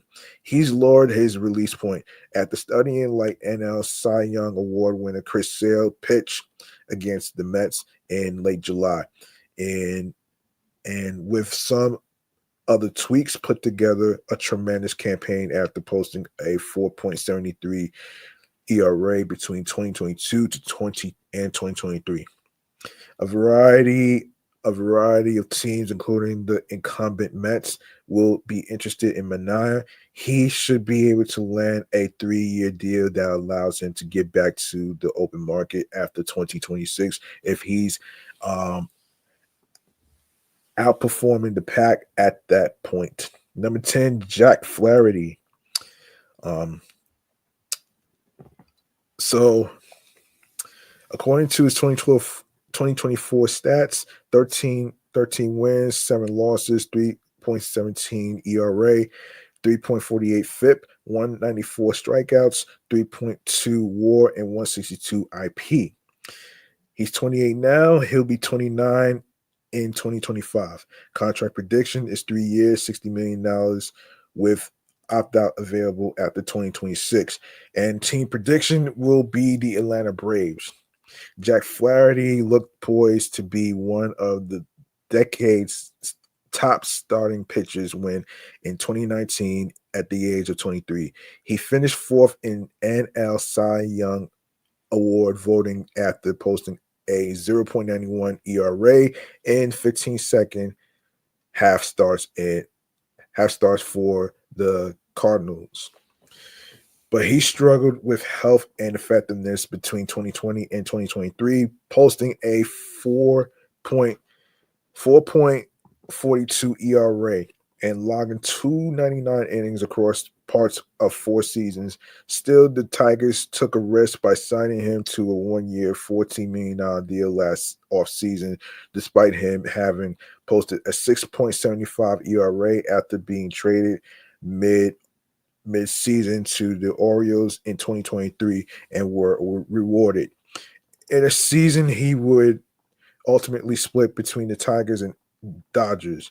Flaherty went 13-7 with a 3.17 ERA and nearly 200 strikeouts across 162 innings. He was very much a mixed bag in the postseason with a disastrous start against the Mets in NLDS Game 5, inflating his ERA across 5 playoff starts to 7.36. Nonetheless, he helped the Dodgers, his favorite team as a kid, to win the World Series. There will be a lot to consider with Flaherty as a free agent. Not only has he struggled to stay healthy consistently in his career, but prior to being traded to the Dodgers, a deal that would have sent him to the Yankees fell through over concerns about a back injury. There will be some teams who view him as too risky of an investment. With that said, he wasn't eligible for a qualifying offer after his mid-season trade. So any team that signs him wouldn't have to give up draft compensation as they would to sign Severino, Minaya, or most of the starters still to come on the list. This list, because Flaherty hasn't ever received a qualifying offer in his career. Any team that signs him this winter and includes an opt-out clause in his deal would know they still could extend one to him down the road. There's the potential for signing Flaherty to blow up, but the ceiling is high enough that there will be plenty of teams willing to take that risk. All right, let's see.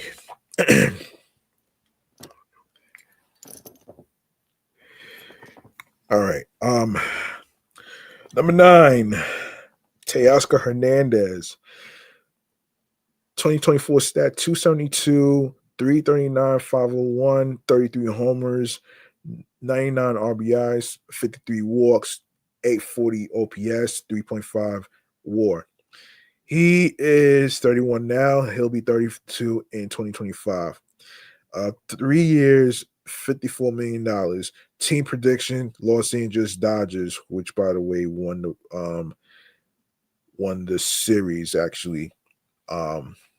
Which I hate the Dodgers, by the way, along with other YouTubers who do hate the Dodgers actually. So speaking of players who just won World Series titles with the Dodgers, Teoscar Hernandez signed a 1-year, $23.5 million pillow contract.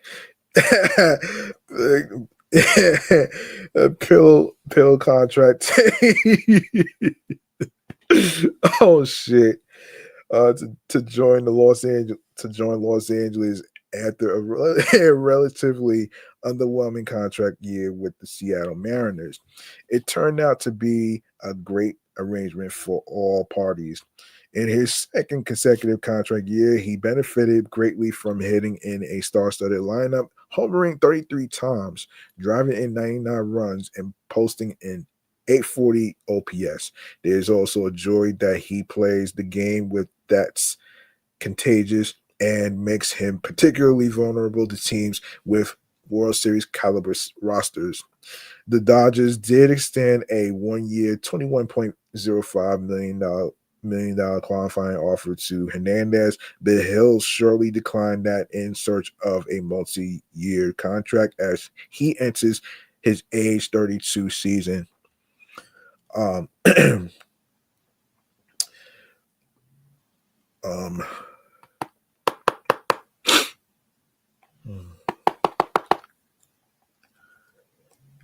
all right. MLB's wait, hold on a second.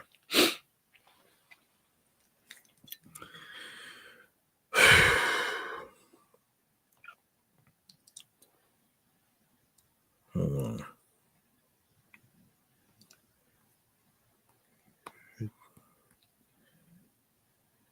Okay,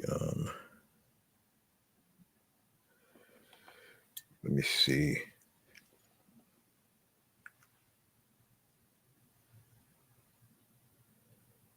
Oh no, come on, man.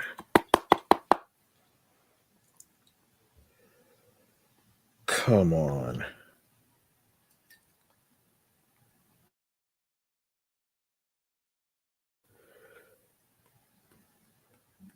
All right, it's not what I meant to do actually. Where was I? Yes, so MLB's John Morosi recently reported that the Red Sox and Orioles have interest in the slugger who can play corner outfield or DH.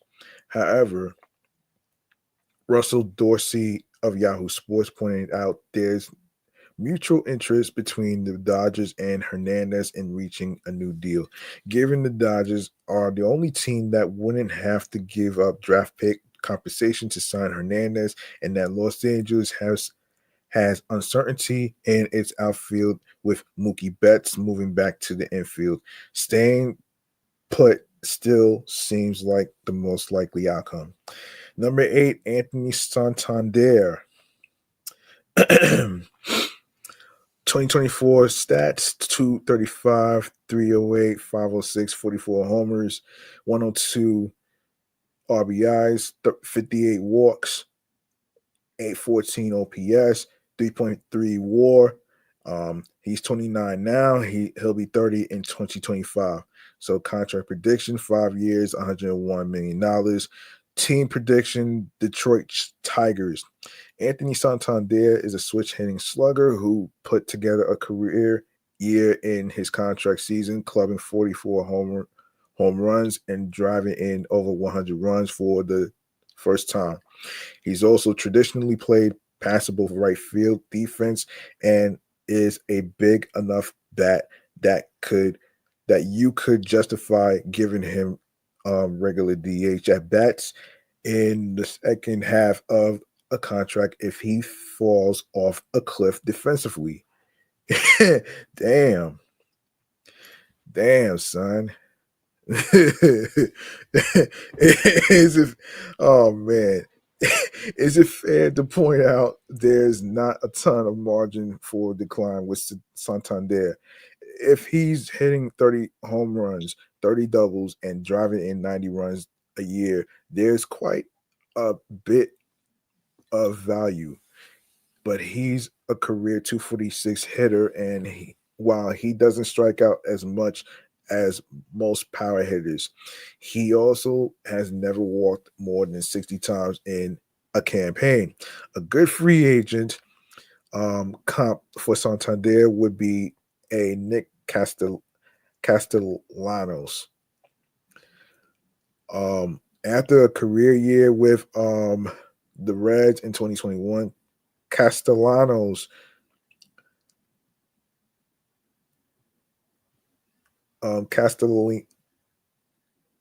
Castellanos became a free agent and had a qualifying offer attached to him like Santander does. He ultimately received a 5-year, $100 million deal from the Phillies.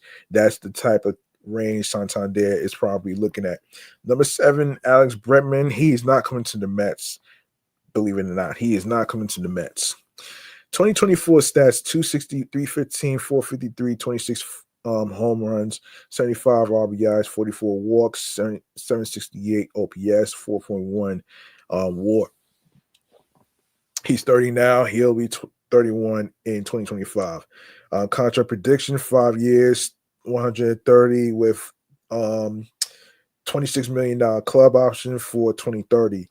Houston Astros is the team prediction.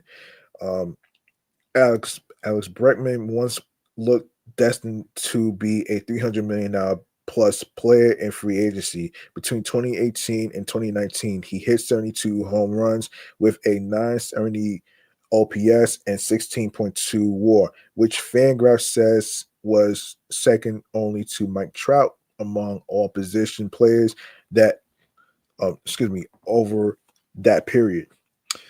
In the 5 seasons since then, Bregman has 92 home runs, 75 OPS, and 25.8 WAR, which is tied for 9th in baseball.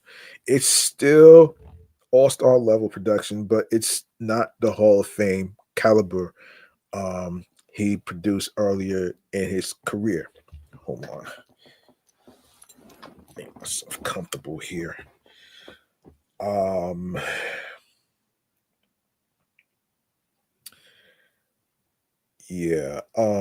This past season, Bregman hit 26 home runs, drove in 75 runs, and posted a 768 OPS. He walked just 44 times of a year after drawing 92 bases on balls, but he also won his career Gold Glove Award, posting 6 defensive runs saved and 6 outs above average at third base. For as long as Bregman has been around, he's still only entering his age 31 season and is one of the most accomplished postseason hitters ever. His 19 postseason home runs are 6th in MLB history and 3rd among active players, trailing only Jose Altuve, age 27, and Kyle Schwarber, 21. Damn. No, 27, Kyle Schwarber, 21. Anyway. Bregman is willing to play second base in the right scenario, according to Boris. There's going to be an interest from contending teams, whether they envision him playing third base, second base, or some combination. But it's just difficult to imagine him in another uniform, particularly given what Astros general manager Dana Brown said about the franchise icon late in the season. I think it'll work out, he said. When you get down to it, I think he wants to stay here. I think we want him to stay here. And it's just a matter of coming up with some type of an agreement. Number 6, Willie Adames. Unfortunately, that rumor about him going to the Mets is not happening. So 2024 stats: 251, 331, 462, 32 homers, 112 RBIs, 74 walks, 794 OPS, 4.8 WAR. He is 28 right now, and he'll be 29 next year. Contract predictions: 7 years, $180 million. Team prediction: San Francisco Giants. Actual deal: 7 years, $182 million with the Giants. Willie Adames is reaching free agency at an interesting juncture of his career. He is coming off of the best offensive season of his career as he homered 32 times and drove in 112 runs for the Brewers. That makes him an elite run producer at any position, let alone shortstop. However, Adames' defensive metrics fell off a cliff this past season as he posted minus 16 defensive runs saved and 0 outs above average. That's hard to square because he finished 2023 with 8 DRS and 16 OAA. Y'all could look that up for yourselves on what those acronyms mean in baseball terms. Was there that the dramatic of a drop off in 1 year? He has signaled a willingness to move off shortstop if need to be. Will Salmon and Katie Wu reported in the Athletic this past week that Adames wants to stay at shortstop, but would be willing to play a different position if he gets a strong offer from a team in position to win. The guess here is Adames will be a shortstop in 2025, although it's good to know if you are going to sign him to a long-term deal that he would be realistic about not necessarily spending that whole pack at his natural position. Dansby Swanson is an interesting comp here. Prior to the year, Adames looked to be a better version of Swanson since he both graded out well defensively and had elite pop for the position. Well, his defensive metrics now probably work against him, though there may be some teams who they can get him back on track. And his bat protects your investment, even if things don't work out with him defensively at shortstop. Buster Posey, the new president of baseball operations in San Francisco, said at the GM meetings in San Antonio last week that he wants to figure out the shortstop position. Adames could sign to be the shortstop in San Francisco while also adding much needed thump to manager Bob Melvin lineup. A bit of a hazard pay to hit 81 games a year in San Francisco should allow Adames to top the 7-year, $177 million deal Swanson signed with the Cubs prior to the 2023 season, even if only by a little. And number 5, everybody's talking about Pete Alonso, who just turned 30, actually. Yeah, he did turn 30. Yeah. 2024 stats: 240, 329, 459, 34 homers, 88 RBIs, 70 walks, 788 OPS, 2.1 WAR. Contract prediction: 5 years, $135 million. Team prediction: New York Mets. Hopefully he comes back as the New York Mets, man. I can't imagine him in another uniform. Pete Alonso may be a bit higher on this list than some others. That's fine. There is always some level of risk in paying slugging first baseman, but he just homered 34 times and drove in 88 runs in what was considered a down season. If that's the baseline, this isn't someone teams in need of thump should have an issue paying. Run production might not be valued quite as much as it once was. But since the start of the 2021 season, Alonso is fourth in home runs, 157, and third in RBIs, 431. If you are a team capable of getting ducks on the pond in front of him, you are going to win a lot of games by virtue of him delivering extra base hits. And of course, Freddie Freeman landed a 6-year, $162 million deal from the Dodgers after the 2021 season. Freeman was 2 years older than Alonso, but he is also just a better player as he's a future Hall of Famer. But even he had to settle for some deferrals as of Freeman's contract is going to be paid out between 2028 and 2040. Damn. Alonso may not be able to get the 6 years Freeman did, but if he can get the $27 million average annual value Freeman's deal has without any deferrals, that would be moving the market forward. After Alonso homered 4 times and drove in 10 runs to help the Mets make a surprising run to the NLCS. It's hard to imagine him switching teams. However, if the Mets sign Juan Soto, which I'll talk about next, and Alonso has to look elsewhere, the Nationals, Yankees, Astros, Mariners, and Giants all make sense as possible landing spots. Which those choices is not gonna fucking happen, man. That's not gonna happen, man. And number 4, Max Fried. Max Fried 2024 stats 11-10, 3.25 ERA, 3.33 FIP, 166 strikeouts, 3.4 WAR, 174.1 IP. He is 30 right now. He'll be 31 next year. So contract prediction, 6 years, $168 million. Team prediction, Baltimore Orioles. The actual deal right now is 8 years and $218 million with the Yankees. Max Fried may be more likely to make 28 starts a year than 33.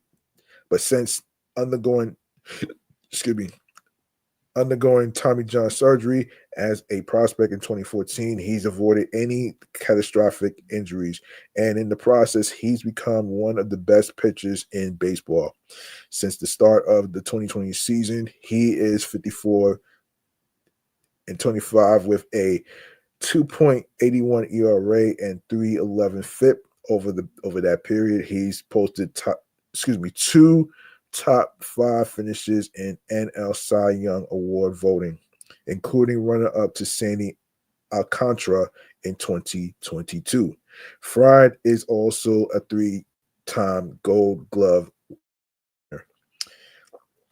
If you are looking for a recent free agent to compare him to, Carlos Rendon would probably be a good player to start with. Fried maybe hasn't been quite as dominant as Rodon was in his 2 seasons prior to free agency. But while there may be some durability questions with Fried,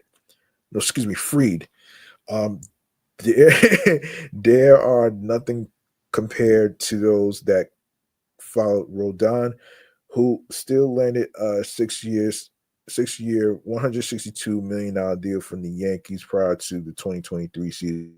2 years later, Fried should be able to improve upon the $27 million average annual value Rendon got. Perhaps he'll have to settle for only 5 years to get that, although it's not what we're projecting. Number 3, Blake Snell, rumor going to the Mets. That's not going to happen. That's not going to happen right now. So according to his stats in 2024, 5-3, 3.12 ERA, 2.43 FIP, 145 strikeouts, 3.1 WAR, and 104 IP. And he's 31 right now. He'll be 32 next year. Contract prediction, 5 years, $158 million. And there was so team prediction is the Boston Red Sox. When in actuality, the deal is 5 years, $182 million with the Dodgers. That includes $65 million in deferrals.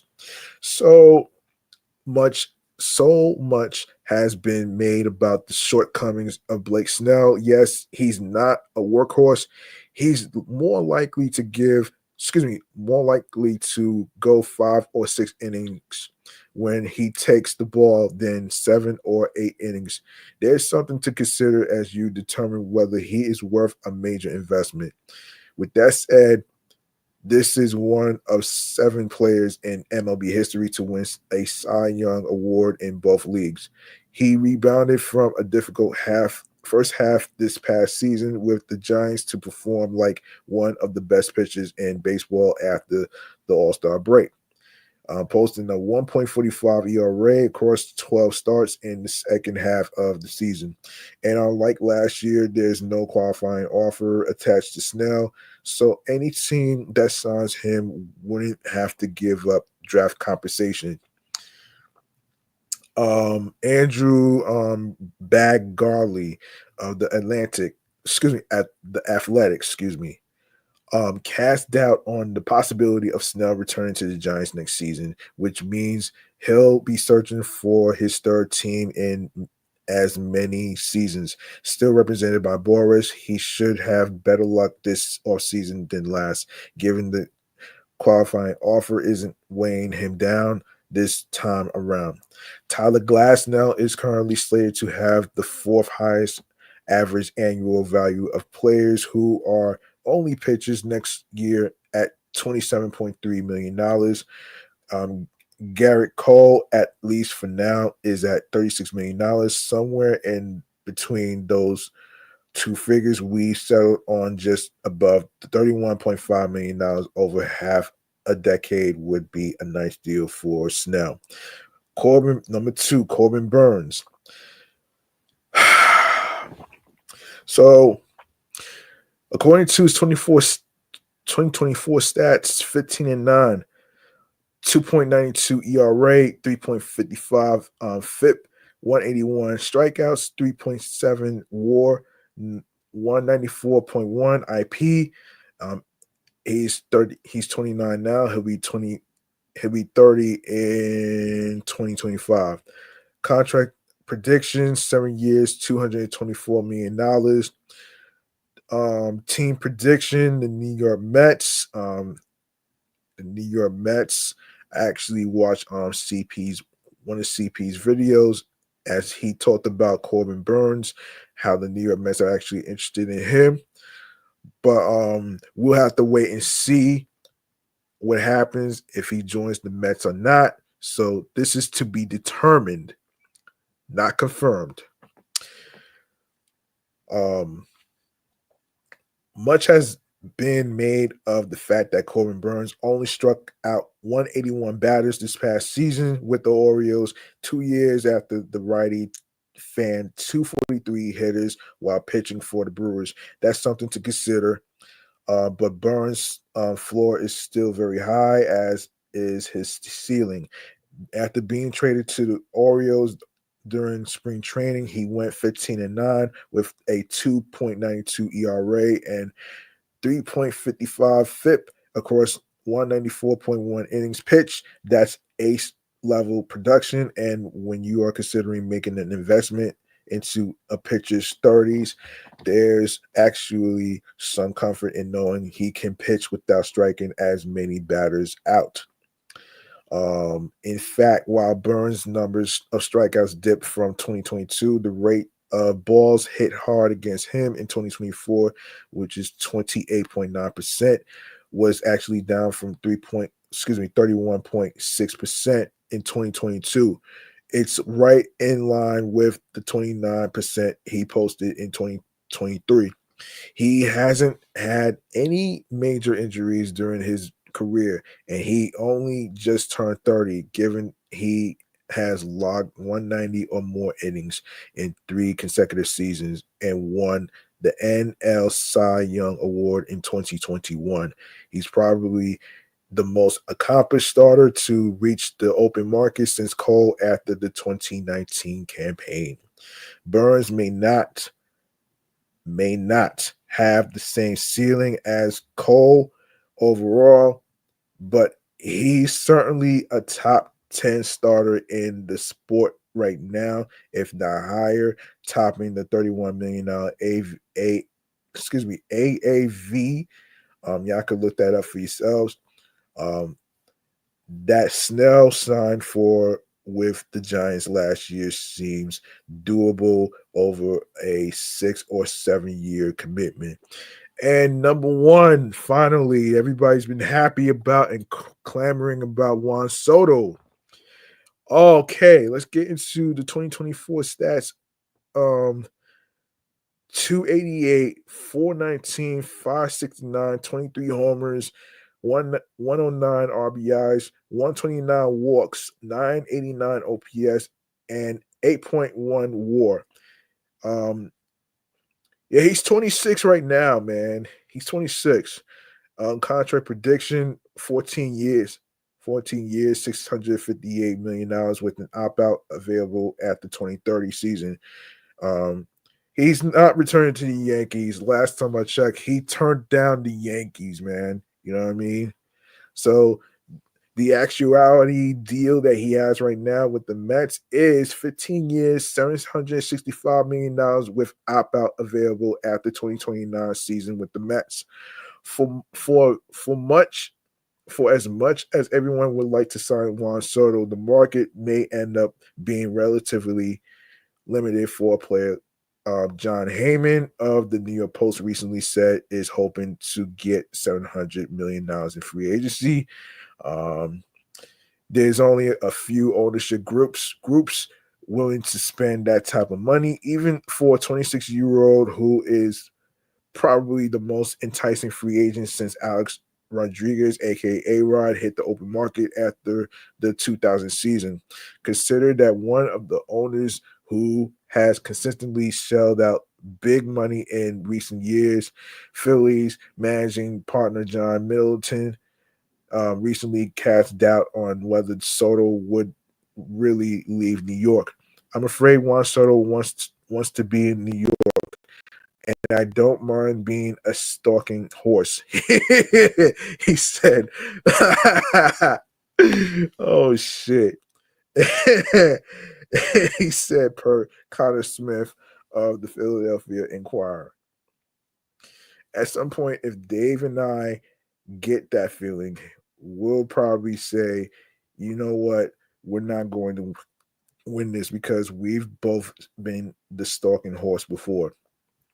And if I were an agent, I would do it too. It's perfectly good strategy. I mean, it's smart. But at the end of the day, I just think he likes New York. Soto began his career with the Nationals, winning a World Series with DC in 2019. And he had a detour with the Padres for a year and a half. But the second he put on the Yankees pinstripes, it just felt like he was always meant to play in New York. In his first season with the Yankees, he put up the finest campaign in a career that's probably already headed to Cooperstown, hitting 41 homers with 109 RBIs and a 989 OPS and a career high 8.1 WAR. Considering he also sent the Yankees to the World Series with an epic at bat that culminated in a go ahead run against the Cleveland Guardians in Game 5 of the ALCS, it's difficult to imagine the Yankees letting him out the door.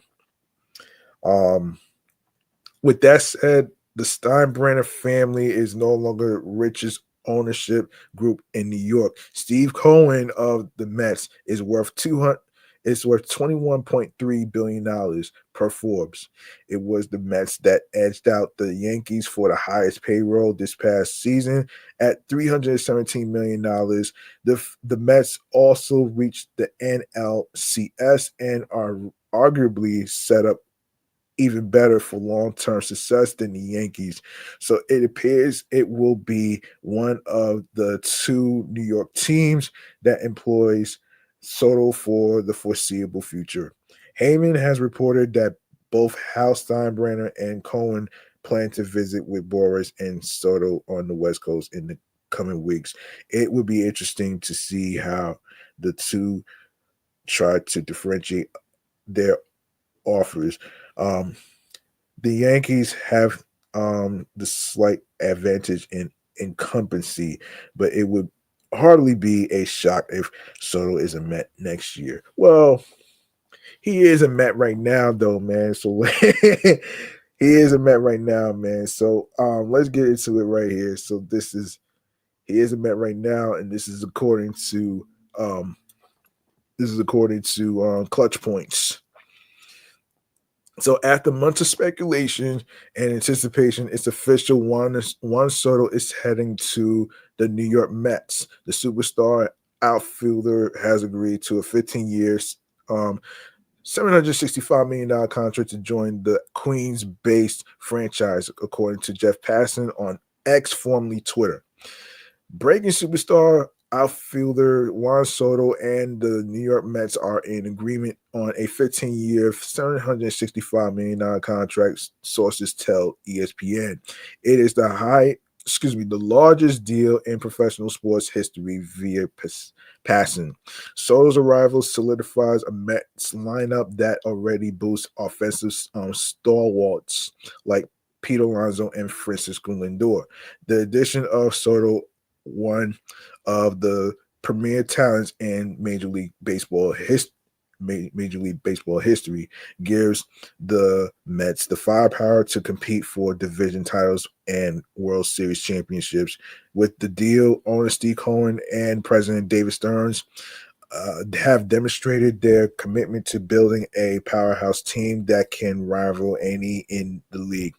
The 26-year-old Soto brings a generational hitting talents to Queens, known for his elite plate discipline, power, and ability to deliver in clutch moments. Soto is expected to slot into the heart of the lineup and serve as a catalyst for the Mets offense. Paired with Alonso's power and Lindor's dynamic play, Soto ensures the Mets will have one of the most formidable lineups in baseball for years to come. And the 15-year contract secures Soto through his prime years, making this one of the most significant investments in MLB history. Soto's presence not only elevates the Mets' chances of contending, but also shifts the balance of power in the National League East. The Mets have shown they are all in and winning, and Soto's signing is the crown jewel of an already aggressive offseason. It is also the largest contract in professional sports history. This deal also signals a direct challenge to the Mets' crosstown rivals, the Yankees. The Yankees were among the final teams in the Soto sweepstakes, but couldn't match the Mets' willingness to outbid any competitor. With Soto now in Queens, the stage is set for even more heated Subway Series matchups in the years to come. With Soto in tow, the Mets have their sights set on multiple championships. Stearns and Cohen have built a roster capable of competing with the best, and Soto's addition could be the final piece of the puzzle. For Mets fans, the future has never looked brighter. All right. Um, all right. Before I go on to Jose Siri, I'd like to make some noise actually. I like to make some noise actually for Juan Soto for coming to Queens. And one of the reasons why I'm glad that he's in Queens is because as I was watching TV earlier, um, there was a so-called quote unquote report in regards to the Yankees being so fucking petty, and they should be fucking ashamed of themselves, man, for disrespecting his family and his chef, and for not letting him have like a free suite, which they'll charge thousands of dollars. But here with the Mets, he gets a suite for free, which is very appreciative of Steve Cohen. So that's pretty good, man. That's pretty good, man. Now that the Juan Soto sweepstakes mission is complete, thanks to Steve Cohen. Now another mission is to bring back Pete Alonso, man. You know what I mean? All right.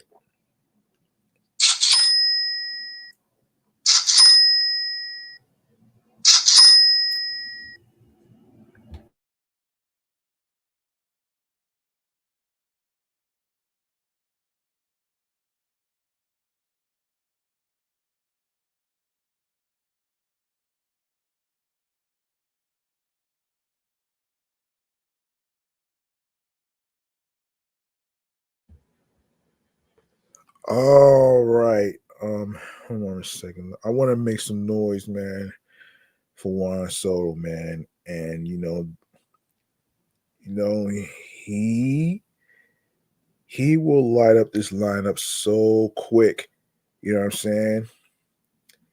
And um, and I was asking another podcaster, Jake Brown, in regards to his prediction in terms of what it would look like when it comes to Juan Soto being in the lineup.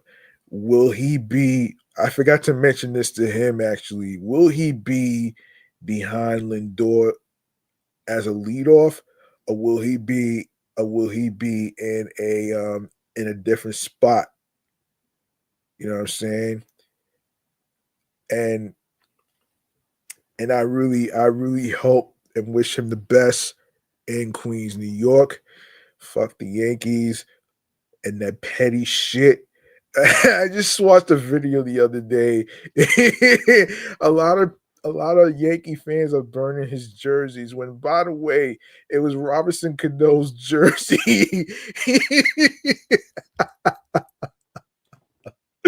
It was Robinson Cado's jersey. He wore 22 before he even wore 24. Oh shit. Let me make some noise for Juan Soto, man.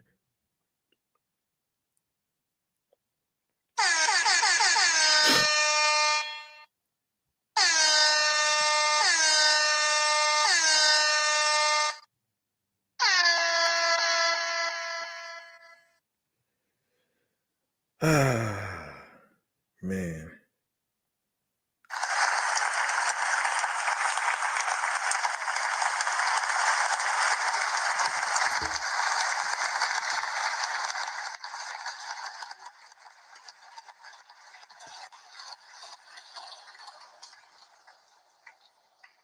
Yes, another person who is also signed to the Mets who also knows Juan Soto, who goes by the name of Jose Siri.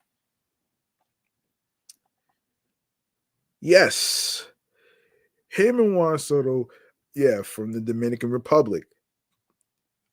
So, according to the people from MLB, for the most of last season, the Mets rotated between Tyrone Taylor and Harrison Bader as their primary center fielders.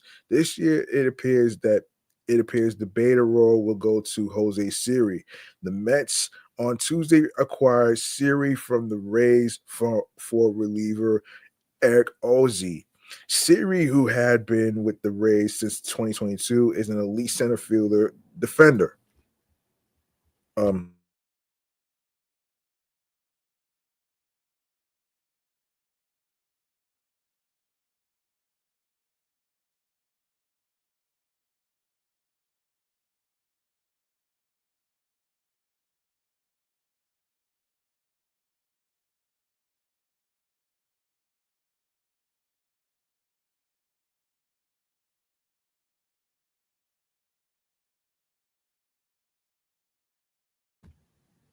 yes, he's an elite center field defender who was tied for second in baseball at the position last season with 16 outs above average. He also gives the Mets insurance in the event that Taylor, who underwent multiple surgeries earlier this season, needs more time than expected to recover. Let's see. So defensively, Siri has hit 43 home runs the past two seasons, but he mustered just a 620 OPS in 2024, largely because he struck out 170 times. Siri, who has 3 years of team control left, it is arbitration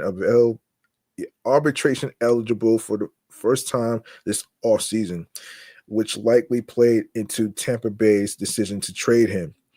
Orzi, age 27, was the Mets' fifth round draft pick in 2020. He produced a 2.92 ERA over 43 appearances at AAA Syracuse this season, but struggled during a brief big league debut. Mets officials have long been impressed with Orzi's repertoire, but the idea of acquiring a significant offensive piece for a bullpen prospect proved too tempting to pass up. In New York, Siri figures to soak up most of the chances that Bader, a free agent, left behind. Bader appeared in 143 games for the Mets, starting regularly in center field early in the season before taking on more of a defensive replacement and pitch running role down the stretch. Advanced metrics peg Siri as an upgrade over Bader in center field, with slightly more range, significantly more speed, and a stronger arm. He also comes cheaper than Bader, who made $10.5 million last season. And over the past 3 seasons, Siri leads the majors with 40 all double A. Y'all can look that up for yourselves in center field. Colorado's Brenton Doyle is second with 31. Anything Siri produces at the plate is a bonus, considering he's one of the game's ultimate free swingers. But Siri does produce above average bat speed and solid raw power, as evidenced by his 75 extra base hits the past 2 seasons.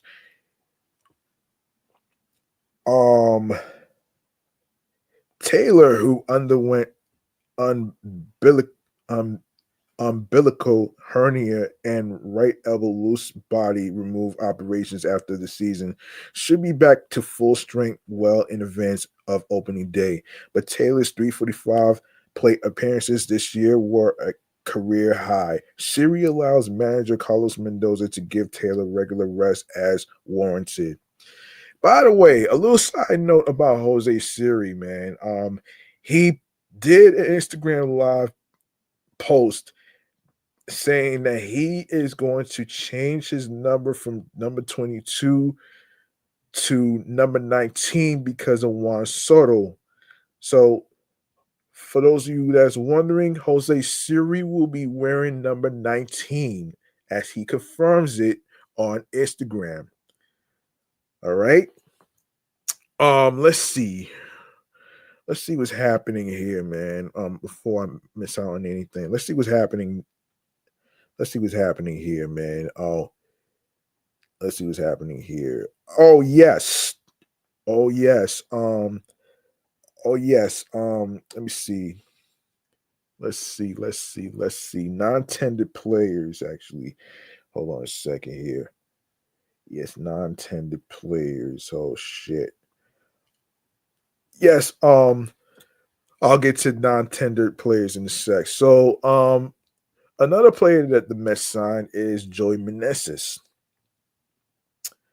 According to Mets Mesmerize Online, the New York Mets are getting active early in the off season. According to John Heyman of the New York Post, the Mets have signed former Washington National Joey Meneses to a minor league deal. The reporter added that the agreement includes an invitation to big league spring training. Additionally, the Mets signed right-handed pitcher Holby Harris to a minor league deal, according to Anthony DiComo. Known for his splitter, Harris debuted with the Nationals in 2023 and posted a 10.3 strikeout out of 9 at AAA this year in the Twin system, said DeComo. Meneses is a fun depth option with some power potential for the Mets. The former National had 2 pretty good seasons in 2022 and 2023, racking up 26 home runs and 50 doubles. However, in 2024, Meneses had just a 593 OPS in 76 games for the Nationals at the major league level. Defensively, he plays almost exclusively first base, but does have some experience in both outfield corner spots.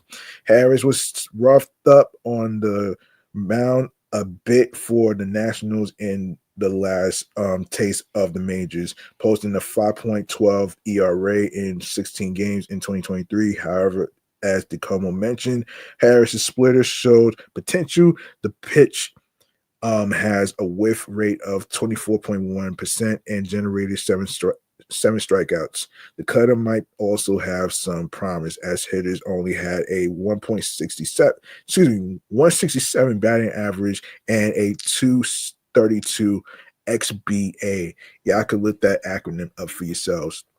Harris struggled in 2024 in AAA for the Twins with a 6.79 ERA over 54 and one-third innings, though he did have 62 strikeouts during that span. These are the types of signings that good teams and organizations make. At worst, they are minor league flyers that will not work out long term. But if they pan out, the Mets will have contributors on very cheap deals for the 2025 season. Plenty of the offseason remains, but the Mets have started theirs with some low risk and smart moves. Okay. Now we go to the players that are non-tendered. Let's go to the players that's non-tendered, actually. Let's see. Before I miss out on anything, man. All right, so non-tendered players. I think that will be the last topic of the night. Now, first and foremost, let's take a look at what non-tendered means. So, the definition, according to MLB, so when a club non-tenders a player, it declines to give that player a contract for the upcoming season, thereby immediately making him a free agent. Players on the 40-man roster with fewer than 6 years of major league service time must be tendered contracts each offseason by a set deadline, typically a date in early December, or non-tendered and released to the free agent pool. In many instances, a club will non-tender a player because it feels the raise he will receive rather in arbitration would be greater than his on-field value. In other cases, a club will non-tender a player simply to clear a spot on the 40-man roster, even if that player isn't due much more than the league minimum the following season. So, all right, so examples. Henderson Alvarez was due to receive $4 million or more in arbitration following the 2015 campaign, in which he made just 4 starts before undergoing season-ending shoulder surgery. Rather than tender a contract to a player who missed considerable time, the Marlins non-tendered Alvarez in December 2015. Also in December 2015, the Astros elected to non-tender the first baseman Chris Carter rather than pay him a raise on his $4.175 million salary from the prior season. All right, so more from transactions.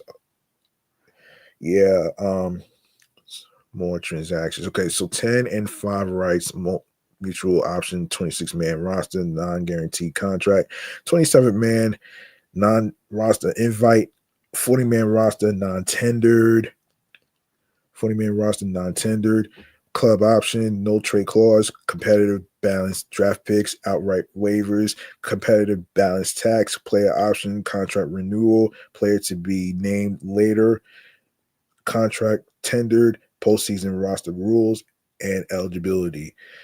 Designate for assignment, qualifying offer, free agency, release waivers, guaranteed contract, retention bonus, article double XB, free agents, incentive clause,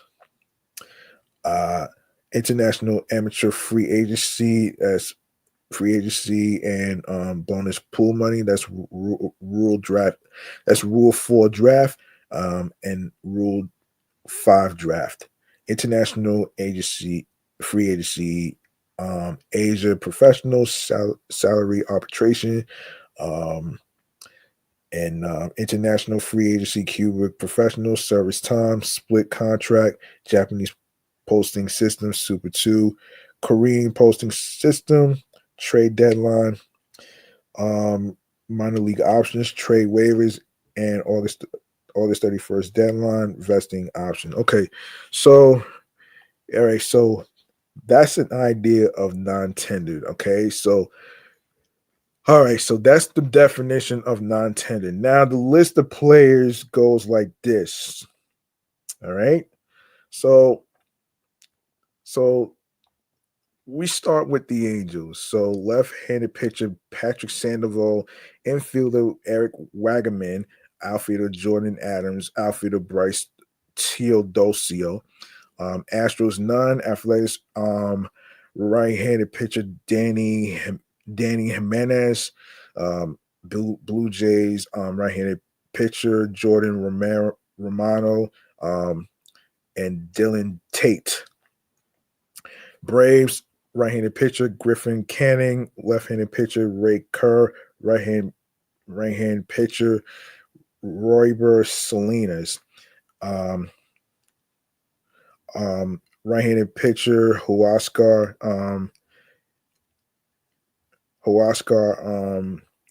Winoa, outfielder Ramon Laureano. Brewers pitcher, left-handed pitcher Hobby Milner. Cardinals right-handed pitcher Adam Koffenstein. Cubs, Nick Madrigal. Right-handed pitcher Adbert Alzole. Outfielder Brandon Davis. Outfielder Mike Tauchman. Right-handed pitcher Trey Widgenter. Infielder Patrick Wisdom. The D-backs, left-handed pitcher Brandon Hughes. Dodgers right-handed pitcher Brent Honeywell. Left-handed pitcher Zach Logue. Giants left-handed pitcher Ethan Small. Right-handed pitcher Kaiwei Tang. Guardians outfielder George Valera. Right-handed pitcher Connor Gillespie. Mariners right-handed pitcher JT Chargoy. Infielder outfielder Sam Haggerty, former Met. Infielder Josh Rojas. Right-handed pitcher Austin Voth. Marlins none. Mets non-tendered. Right-handed pitcher Grant Hartwick. Outfielder Alex Ramirez. Left-handed pitcher Alex Young. Nationals right-handed pitcher Kyle Finnegan. Right-handed pitcher Tanner Rainey. Orioles right-handed pitcher Jacob Webb. Padres right-handed pitcher Logan Gillespie. Luis Patino right-handed pitcher. Outfielder Bryce Johnson. Infielder Mason McCoy. Phillies Austin Hayes. Pirates Brian De La Cruz, who's also with the Mets right now. First baseman Connor Joe. Right-handed pitcher Hunter Stratton. Rangers none. Rays Tyler Alexander. Left-handed pitcher outfielder Dylan Carlson. Left-handed pitcher Richard Lovelady. Oh shit. Left-handed pitcher Colin Poach.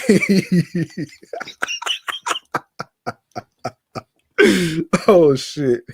Love lady. That's funny. Red Sox right-handed pitcher Brian Mata. Right-handed pitcher Isaiah Campbell. Reds right-handed pitcher Ian Gabo. Rockies right-handed pitcher Cal Quantrill. Infielder Brandon Rogers. Royals none. Tigers Wilmer Flores. Eddie's Leonard. Brandon White, Ricky Vanasco. Twins none. White Sox Gavin Sheets. Aniel de Los Santos. And of course, Yankees John Birdie, left-handed pitcher Tim Meza. So these are the non-tendered players. All right. That's gonna I think that's gonna wrap up right here, man. We're gonna wrap up this episode right here. Um, so we're gonna go into a little thing. Hold on. We're gonna go to a little thing that I like to call stream choices on the go. For those that's new here, this is where I inform you where you can listen, where you can follow the podcast, and where you can listen to on every streaming platforms. I will get to it right here, right now. Um, so as I'm trying to hurry with the recording so I could get up out of here and sign off. So, you know, this was an exciting episode that I wanted to do because of the Juan Soto signing. And one little factor I forgot to mention is that another reason why he came to the Mets is because he doesn't want to be Aaron Judge's fucking shadow anymore. You know what I'm saying? He wants to shine on his own. And I don't blame him for that. You know what I'm saying? So, it is what it is, man. This is very exciting for Flushing, Queens, and of course, a New York Mets fan like myself and a podcast host right here. So I'm really glad that I started this podcast 3 years ago, man. So you know what I'm saying. So here it is, stream choices on the go, man. Let's go.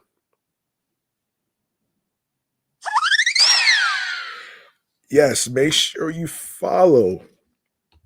Make sure you follow the Sports Edition show, Excellent Fun Vibrant Talks podcast on Threads alongside with my other shows that I do, which is Meticulous Juice podcast, my entertainment review show, Meticulous Juice podcast, and my comedy Off the Meat Rat Chains New York Avenue podcast, and alongside myself, G Money Stacks 555 in Queens, New York. It's the same username as it is on Instagram. So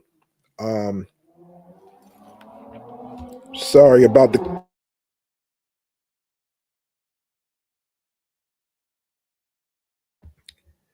sorry about the loud ass cars, man. Loud ass car that passed by, man. That's just crazy right there, man.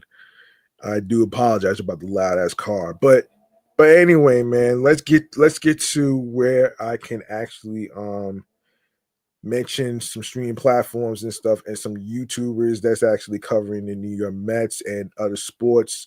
So bear with me here. Bear with me here. If you go to the link in bio, you're going to see a whole list of all your streaming platforms, which includes Audible, Odyssey, Amazon Music, Breaker, Bullhorn FM, Castbox FM, Deezer, Listen Notes, Moon FM Podcast, Overhaul FM Podcast, Player FM, Pocket Cast, Podfriend, Podhound, Podopolo, Podorama, Podcast Index, Podcast Addict, Podchaser, Podverse, Podcast Guru, Podvine, Snip, Spotify for Creators, Stitcher, TuneIn Radio, Fountain, Radio Public, iHeartRadio, the number one app where you can listen to podcasts and where you can listen to music, radio, and podcast episode shows for free. You don't need a credit card or debit card to download iHeartRadio. All you need to do is subscribe and follow the podcast on iHeartRadio and other streaming platforms. And of course, yes, do the same with YouTube. Make sure you grab that subscribe button for me on the YouTube channel page. That way you don't miss out on the live stream video podcast recordings, which is live episodes, and of course, and of course, um, and of course, I do actually make some postings on the community tab. If y'all subscribe to the channel, y'all can take a look at the postings that I just did and on stuff, and I will post to let y'all know when each episode will be dropping on the YouTube community tab, and and of course leave a like and a comment along with the episode with the sports topics. Tell me how you feel about the Juan Soto signing, and along with other Mets signings, including Jose Siri, including Joey Meneses, and along with others that I talked about here in this episode of in this episode right here, man, on the recaps. So this is recaps of the topics of this year. So pretty much I had to cover it. I'm glad that I covered this actually. So um so be sure to share the video. You can share the episodes, tell a friend to another friend. Be sure to listen, stream, and watch. You can even add the podcast to your playlist, and you can even listen while you're on your way to work or on your way home from work, classes from college. You can even listen. You can even listen while you're getting home from your parties and other destinations, and you can enable alerts so you don't miss out on new episodes that's going to be recorded via via on the air while I'm on the air via live stream. Um, and be sure to if you missed out on any episodes whatsoever, be sure to catch up. and and of course you don't want to miss out on the video live stream podcast recordings.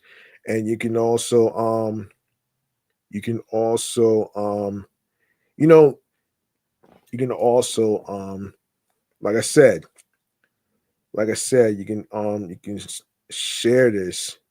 This is this is also important too, which helps the channel grow. If you tell your friends about this podcast. I actually talked about the Juan Soto signing. I actually heard a lot of people talking about it as I was watching the Anthony Rivera. Shouts to him for doing the post doing the video recording live stream of his podcast. Check him out.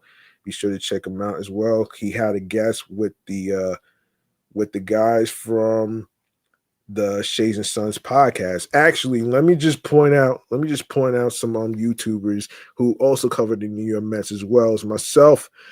Starting with Shades and Sons podcast, with Key and his brother Till Mets Do His Part by John Sapanaro and Ibby. Shouts to them. They was at the Queens baseball convention recently. Shouts to them. And Subway to Shay podcast, Anthony Rivera. Shouts to you. Even the people who are still covering baseball, like the New York Mets and stuff. Uptown Sports TV, um, Empire State of Baseball podcast, Shea Station, Locked On Mets podcast with Ryan Finkelstein. Of course, Shea Station is with Jolly Olive and Jerry Blevins. So and and of course you can subscribe to CP's Mets and Knicks Knicks and YouTube channel. He also has the True Mets Talk podcast, and also Hot Stove with the Mets Hot Stove with Rob. Make sure you check that out. And and the guys, Vito Calisi, Jonathan Barron from Me at the Apple podcast. I'm pretty sure they are excited about the Juan Soto signing, man. And I'm pretty sure they got some reactions too, man. So be sure to subscribe to their channel on the New York Mets YouTube channel page. Check out their episodes that's also on there, as well as Future the Flushing. And of course the Mets pod with Connor Rogers and and his co-host. I forget this guy's name though, man. Um, Joe. Joe. Joe's his first name. I forget his last name. I do apologize for that. Of course, you can subscribe to Trevor May Baseball Mayday and of course, check out the Sick Podcast Mets Magic with Jake Brown, who I actually was watching his live stream yesterday, actually. And and I did pose a question in regards to the whole thing with Juan Soto in the lineup, and how would you how would you react You know what? I want to make this a question in the YouTube community tab. I'm going to post a question in regards to if you had to if you had to if you had to do a fantasy New York Mets lineup, right? Would you put Juan Soto behind the leadoff hitter Francisco Lindor alongside with having Mark Vientos be behind Soto as as a protector alongside with Pete Alonso? I will actually put that up after I get off the air. So, all right. So you got the Mets podcast. We got to believe the call up and MLB prospect podcast, Top Bunk Sports, Cup of Mets podcast, Subway Sports Talk podcast, and of course, shouts to Wardy from Wardy NYM, his YouTube channel. Be sure to check him out and also check out his podcast and Wardy NYM, a show about the New York Mets, Mets Fix. First time caller, long time listener by Laura Albanese.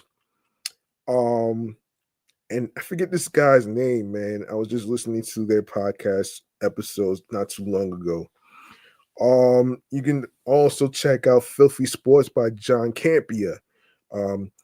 He does talk about football and other sports. He Did This to Me podcast, Locked Up Sports, New York Sports channel. You could also check out the Locked Up Sports New York's channel. And yeah, and of course on that channel, Locked Up Sports New York, you can check out the postcast of the New York Jets, New York Giants, New York Yankees, also the New York Mets, New York Mets and the New York Jets with Chris Schubert, and of course, you can also check out Digging Weekly and Digging Deep podcast, and of course, also on a non-baseball sport, which is a football show, which is Everything New York Giants podcast. You can also check that out as well. If I miss anything, I'll get to it. Let me see. Yes, so non-baseball YouTube channels you can check out Unapologetically Angel with Angel Reese. And like I said, Met Central. Met Central, just baseball show for baseball fans. He Did This to Me podcast. You can also check out Locked Up Sports. If I missed out on anything, else, I apologize. Unpopular Opinion Sports. You can also check out Foul Territory, Ringer and NBA, Locked On Sports Today podcast 24/7, stories in NFL, NBA, MLB, NHL, and NCAA. Why am I a Mets fan? I'm Right podcast. Of course, and talking baseball on Mets Weekly. You can also check out the Rico Bronya podcast with Evan Roberts from WFAN on YouTube. You can also subscribe to WFAN YouTube channel page, of course, where Sal Licata and all the other sports analysts. This is also in there as well. And National League Town, a Mets podcast. Bourbon and Baseball, you can also check that out as well. And I think that's it, man. I think I covered the rest. So yeah, man. Listen, I'm your man, G Money Stacks, aka the Gregonator. Thank you very much for tuning in to the 83rd episode of the Sports Edition Show. Excellent, fun, vibrant talks podcast. It was an exciting episode that I wanted to do, and the Juan Soto sweepstakes is over. The mission is over. Only thing left is another mission: is to get Pete Alonso back. Remember, the grind doesn't stop. Hard work pays off. If you want something, you have to work hard and earn it. It's not going to be given to you on a fucking silver platter. And of course, follow your goals and dreams of your niche. Be on your P's and Q's creatively, mentally, physically, and spiritually. That gets you into your zone alongside with tunnel vision. And of course, it doesn't matter whether you win or lose. It's all about how you play the game. And everybody's journey.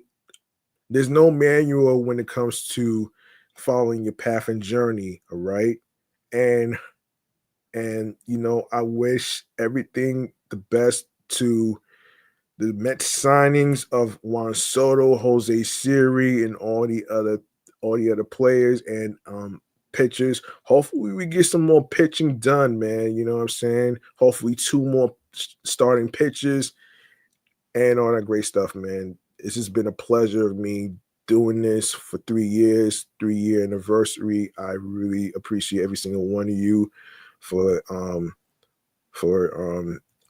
tuning in and helping me get through 2024, even though I had a down year, a down time with me being cyberbullied.